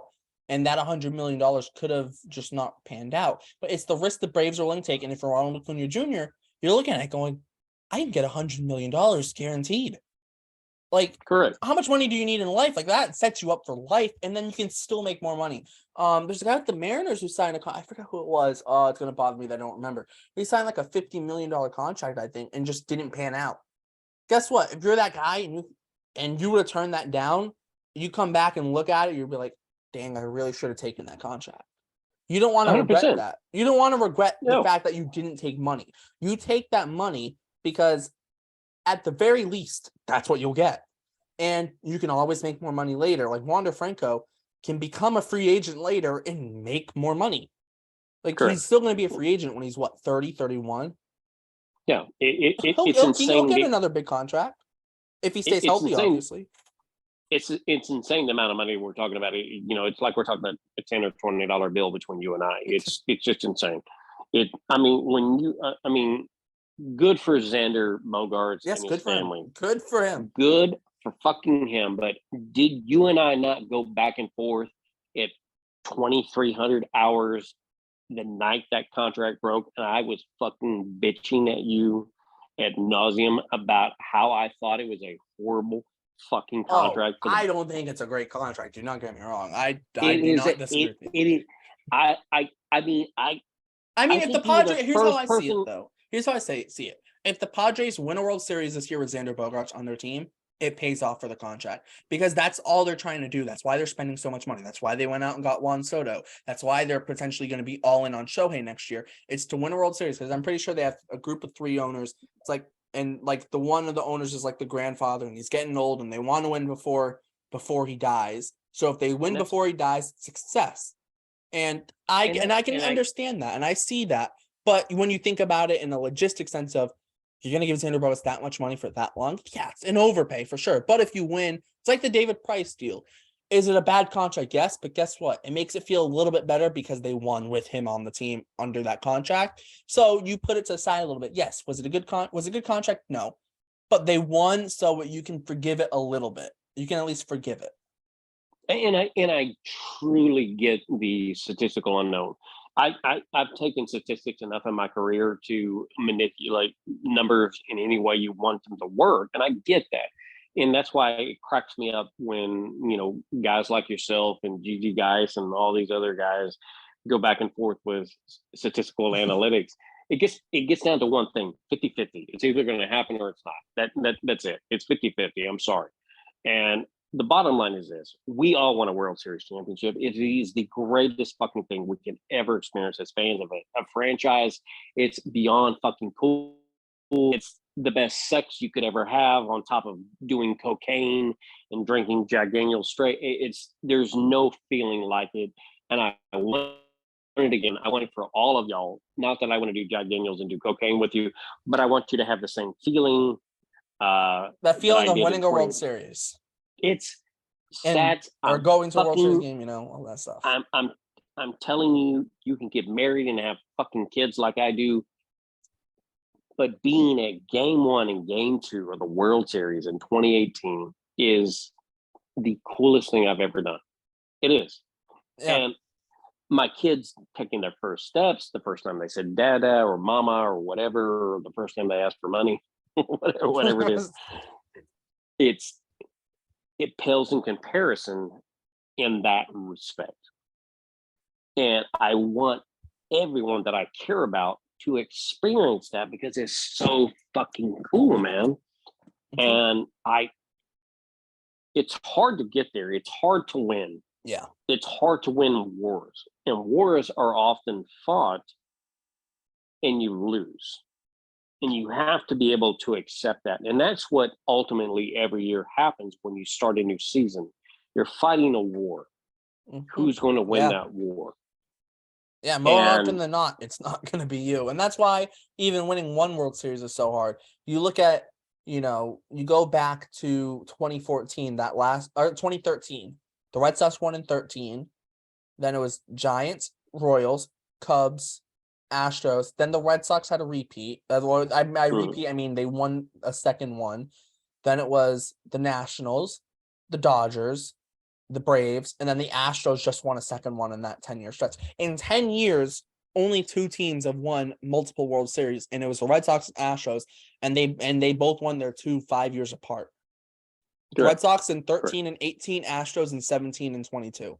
Both are 5 years apart. It's not an easy thing to do. Yes, the Red Sox have won 4 in 16 years or whatever, or 17 or whatever, 14 or 15, whatever the number was.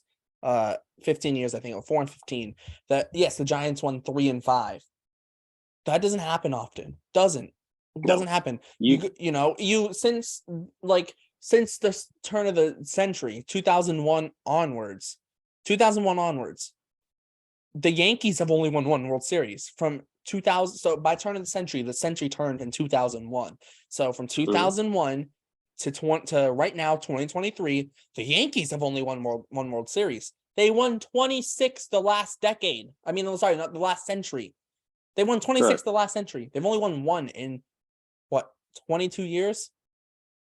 It's hard to win. It's hard to win a World Series, especially now when there's 30 teams in a league in the MLB. Back when there was 10 teams, 12 teams, 14 teams, it was easier to win. It was still hard, but it was easier, less competition. And now there's 30 teams, and when you get to the playoffs, there's still 12 teams in the playoffs still now? It's not easy to win. It's not easy to get to the playoffs, first of all, every year. That's not easy. Not every team can make it to the playoffs consecutively 5, 6, 7, 8 straight years. And then to even win 2 World Series in a 10-year span isn't easy. It's not easy at all. I would argue that it's easier to win a World Series now than it was 20, 30 years ago because of the playoff format. Well, what I mean is in the terms of there was more likely for teams to win multiple back then because there wasn't as many teams in terms of when there's 20 teams and there might be 5 teams that are automatically out of contention from the get-go because they're just not good, there's a higher chance of you being able to win multiple in a 5, 6, 7, 8 year stretch. However, now when there's 30 teams and 20 to 24 of them could potentially be playoff teams, it's going to be harder to win in a 5, 6, 7, 8, 9, 10 year span because the Astros in 5 years might not be good, but then the A's might be good in 5 years and take their spot. So it's, it's an unknown. It's an unknown every year. It just is. I mean, statistically, you can. What cracks me up about the Bill James era of baseball is what I call it, is that you can manipulate the numbers to do whatever you want. You can, analytically create a player based upon statistical probability. Like the movie Moneyball. But the bottom line is this: is if you got a player who gets in there, he's going to hit or he's not. He's going to pitch or he's not. Whatever the circumstance may be, is that it's when you get to the playoffs, everybody's nothing. Yep. The wins, losses are 0. Batting average is 0. ERA is 0. You get into the playoffs, you have a good run, you fucking do it. And I believe the team as it is today, if the season started today, that I will go to war with the team that we have. It's not the best on paper. See the bunny ears? Yeah. On paper. But they have potential. They have legit potential. You look at that rotation. Chris Sale stays healthy. Look at Garrett Whitlock and Brian Bayo in that rotation. That's already 3 guys in rotation. Nick Pivetta, what if he's consistent for a full season? Corey Kluber, just consistently doing what Corey Kluber does. Maybe he turns back the clock a little bit. Maybe Sale does that too. You don't know. Maybe James Paxton turns back the clock a little bit. Maybe it's in the bullpen, but Kenley Jansen might turn back the clock a little bit. You never know. Chris Martin doesn't walk anyone in the bullpen. Tanner Houck has a breakout year in the pen. John Schreiber continues doing what he did last year. You could look at a very good pitching staff. You look at the lineup and Yoshida has a good year. Okay. Devers has, his best year of his career potentially. You look at Alex Verdugo breakout year maybe. Cass is having a big rookie year. The catcher spot, whoever it ends up being, or whether it's a mix of guys, solid production for the catcher spot maybe. Trevor Story comes in around the All-Star break, goes on a hot streak. You look at Kike having that 2021 type year. You don't know what can happen. So hey, motherfucker, you're preaching to the wrong motherfucker. I'm on that hill. I know. That's what I'm saying. That's why I'm saying it. Adam Duvall, go hit 40 homers. Hey, let's go win a World Series. Hop on the train. Let's go. I'm saying this to whoever's listening to this right now when we're almost 4 hours in, like 3.5 hours in. Let's go win a World Series. Why not be positive? Games haven't even started yet. Let's be positive. Let's try and push. What does it hurt? What does it fucking hurt to be positive about the fucking ponies that we have in the stable? And you motherfuckers that are listening to this or potentially will listen to this, get on the fucking train. And if not, get off my duck boat. Get off my fucking duck boat. We may win, we may not. But what does it hurt to fucking have an attitude of fuck you. Here we go. Let's see what we can do. What does it hurt? 2013. Why do you want to? 2013. Exactly. When the Red Sox reported to spring training in 2013, I saw Johnny Gomes, Mike Napoli, Shane Victorino, Carp, I think was on the team too. Yeah, Mike Carp. Yeah. Mike Carp. I remember watching that team going, I don't think these fucks got it, but they got swagger. And what did they do? Yeah, they went and won a World Series. They were slated. Everyone was saying, yeah, they brought in some pieces, but these guys are old. They're not going to do it. They're going to finish in last place again. And look what happened. And heading into 2023, you get these guys. They're all go watch MLB Network. Get these guys. Well, they're still probably a last place team, regardless. Signing Devers doesn't change anything this year. Yada. And I've watched MLB Network, and these people say this. You go back to 2013. They're saying, well, the Red Sox are going to finish in last place again. They brought in Napoli, Victorino, whatever. They're old. They're past their prime, whatever. And they all had big years for that Red Sox team. You look at this team heading into now, you have that mix of veteran presence with with some young guys who could really break out. You don't know what can happen. Yes, the Red Sox could finish in last place. They could also shock the world and go on and win a World Series. So why not? The season hasn't started. The Red Sox aren't even eliminated from contention, and people are acting like the season's over before it's even started. Why not be positive? Let's go on a run. You don't have to say they're going to win the World Series, but you can at least be positive and look at it and go, I can see a scenario where this team could be surprisingly good. The bottom line is this for me. If you don't want to be positive, fuck off. I don't want to hear it. The bottom line is this, is if you want to be that negative about a team you're rooting for, so what the fuck are you doing? Why are you rooting? I mean, you can sit down and analytically rip apart any fucking team that's out there. You got Steve Cohen. It's with the penalty that's going to be spending almost $500 million fucking dollars on a team that's going to, guess what? Not win the World Series. Yeah. Fuck you, Steve. I'm sorry. You spend all that fucking money and you're not going to win the World Series. And if you spend all that money and you don't win, you know how bad of a look that is? Yeah, and 100%. It's so hard to win a World Series, and you're spending all that money just to try and make it happen, and it doesn't happen. And I'm sorry for him and his fan base. The fucking Mets have not won since '86, but fuck them. I don't give a shit about their team or their franchise or their city. I care about the Red Sox. The Red Sox have got a bunch of fucking ragtag pieces of fucking shit that can run the table and win it all because they are one of 1,200 humans on the face of the earth that are trained to do one thing, and that's play professional fucking baseball. And if it all comes together at the right goddamn time, they're going to win the World fucking Series, like I keep saying. And anybody that doesn't want to get on that train, oh, Doogie this and fucking, blah, blah, blah. Man, shut your fucking mouth and go root for the fucking WNBA or something. I don't want to hear naysayers. What I want to hear is some fucking idiots with me that says, hey, these fucks can do it. I'm going to root for them blindly because it says Red Sox across their chest when they're home and Boston when they're on the fucking road. And if you can't Boston be a on part the City of that, Connect jerseys. 100%. Can't forget about those.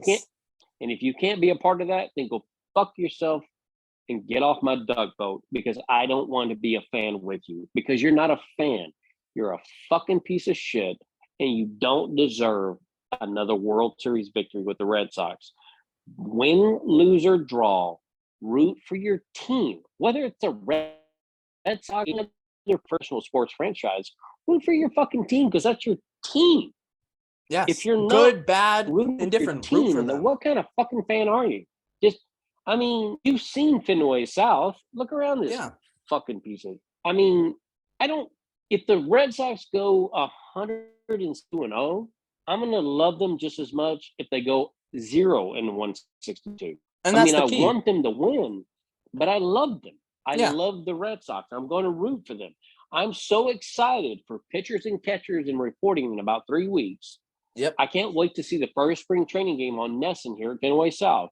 I'm going to watch all 162 games from Fenway South. I'm going to watch the World Series when we win it all, Boston, with you and the fucking other members of this podcast, because I'm going to float the bill. I'm going to write it off with my company.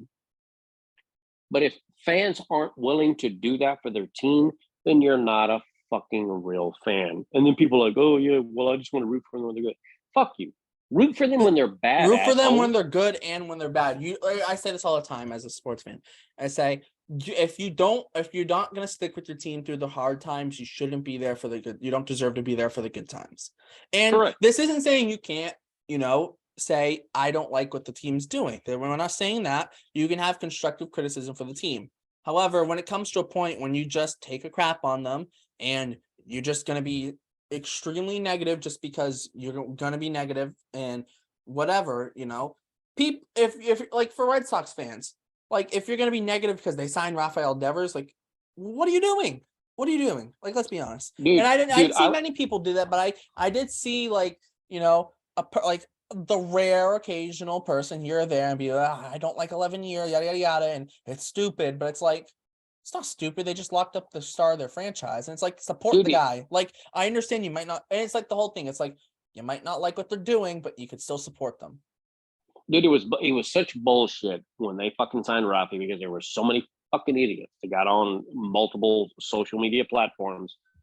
You're not making the team, you guy. Hey, motherfucker, you were just dying on a hill because you were bitching at the team because they didn't extend him. And then when they extend him at a contract that should have been extended to, then you're talking shit about the team because they're not doing other things. It's the complainers. I call them the complainers. They always find something to complain about. And it's like you're complaining that they didn't sign into an extension. And now that they signed into an extension, you're complaining because you don't like the extension they gave them. It's like, like if you're gonna criticize them for something, for not extending Rafi, when they extend him, you shouldn't be criticizing them about that anymore because they did what you were asking them to do, right? And I think that's the thing. You can say, I think they should have signed Rafael Devers 3 years ago, and that's totally fair. But when they sign him now, don't go, oh, well, although I wanted them to sign him, I don't like that contract now.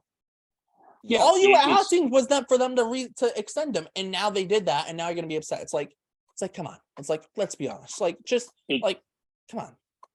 You can't make everyone happy all the time, no matter what. In fact, I was talking. I think I maybe mentioned this one of the last times you and I spoke. I was driving somewhere with my son, and traffic, wherever the fuck we were, was driving me crazy.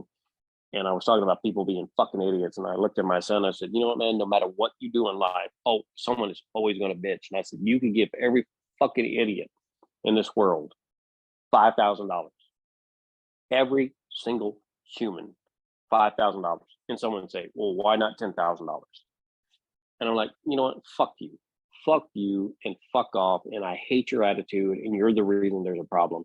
So Red Sox fans that say, we didn't do this, we didn't do that. Hey, support the 40 motherfuckers that are on your team without reservation, without hesitation, and let them surprise the shit out of you and win it all in 2023. Yeah. Because guess what? You have invested. Most people have nothing economically invested in it. Emotionally, yes. Yeah. But economically, no. Yeah. And I think it's a big thing though too. It's like with this Red Sox fan base where it's like, hey, it's like, I'll say it. I wasn't crazy. I wasn't in love with the idea of signing Jansen before they announced. Before it was the thing that they were going to sign Jansen. I was like, I don't really want the Red Sox to get him. Like the pitch clock, he's the slowest working pitcher in the big leagues. I'm worried about it, and he is definitely past his prime. As soon as they signed him, you know what I did? I'm like, all right, let's go. We got a closer. Don't love it, but guess what? I'm going to love Kenley if he's pitching well for the Red Sox, and I'm going to ride it and say, we got a closer now. That's what I did. Yeah. Do I still look at signing Kenley and go, I'm 100% in love with it? No. But you know what? I see what the plan is, and you know what? I'm going to roll with it and say, you know what? I see what they're thinking. Let's go. Kenley's going to be our closer, and he's going to be a big part for the 2023 Red Sox. Absolutely. Oh, wow. GG Gaius got blocked by Red Sox stats. What? Oh, boy. I don't know how that one happened. That's fucking hilarious. That's weird. That's weird. Jeez. Damn. Red Sox stats is a little temperamental. Yeah, I know he does. Red Sox stats does block some people. I will say that. I've heard things of, I've heard some things about Red Sox stats blocking people for I have too. not many reasons. I have too. I'm not blocked by him, so I know Mr. Brown's blocked by him. Yeah, I don't think Brown cares. I don't think he cares. Also, too, here's what I don't get about blocking people. Do you realize you can just make a second, like a burner account? Yeah, exactly. I'm not Like- that fucking motivated, to be honest with you. I know, but it's like I'm like, if people really want to see your stuff, like see your tweets or whatever, or reply to them, they can make unlimited burner accounts. Like, Yeah, come on. it's so insane, this platform and other platforms. Yeah, it is what it is. yeah, All right, Hey. man. Are we getting ready to close this down a little bit? yeah. We're closing in on 4 hours of total time between the start with Mr. Brown, Jeremy, and I, and then Jeremy and I going, just with that duo with me and Jeremy, and then you hopped on. And then we kind of went for a while, and then Jeremy had to hop off. And then me and you have been rolling. So Damn it's boy. been a long one. I've been here the whole time. I'm sticking it out just like that 5-hour Twitter space. I was sticking that one out. I said, you know what? I'm having fun with this. I want to go eat dinner, but guess what? We're at 4.5 hours. We're going to 5 hours. I don't care if everyone else leaves. I got to hit that 5-hour mark just to say I can hit it. And we're pretty close. I don't think we're going to hit 4 hours, but hey, pretty close. It's a long one for everyone to listen to. I don't know if you're going to listen to this whole thing. If you're still listening now, thank you. But I don't know how you're still listening Thank to y'all this. so much. But yeah, I will say this: out of all of the individual times that I've spoken to someone face to face, I've spoken more to you, and then my wife and I have spoken to each other's dads, and we have kids together. yeah, no, it's I mean, hey, podcast, we're just having fun here, just talking Red Sox, and I think that's kind of the whole point where we're at right now. It's just let's have some fun. No, we didn't have any stats and shots for you today, unfortunately, because it's the off season and we're saving some for the season. Let's be honest. I can't give them all away during the off season. Let's do this. Let's wrap this up for off the monster, and then you and I can talk offline for a minute. Yeah, no, hey, we're gonna have a lot of fun here. Hopefully we'll have some show covering the Hall of Fame ballot at some point. That'll be a fun one. Obviously, Jeremy, Mr. Brown, they're long gone by now. So yep, we salute you guys for hopping on. We salute everyone here for watching, or listening, or doing whatever you're doing. It is to follow us. So check out our Twitter Spaces. We're trying to do Twitter Spaces. So you check out our Twitter, Mr. Taylor, Mr. Brown, Jeremy, myself. Check us all out on Twitter. Follow us. We'll follow back for the most part, but also too, there's sometimes you get so many people following you, you can't find everyone who followed. So we'll try our best. I think that's pretty much it for Mr. Brown and Jeremy, who are long gone, and for Mr. Taylor. My name is Derek. Thanks for tuning in to Off the Monster, and I guess we'll see you next time.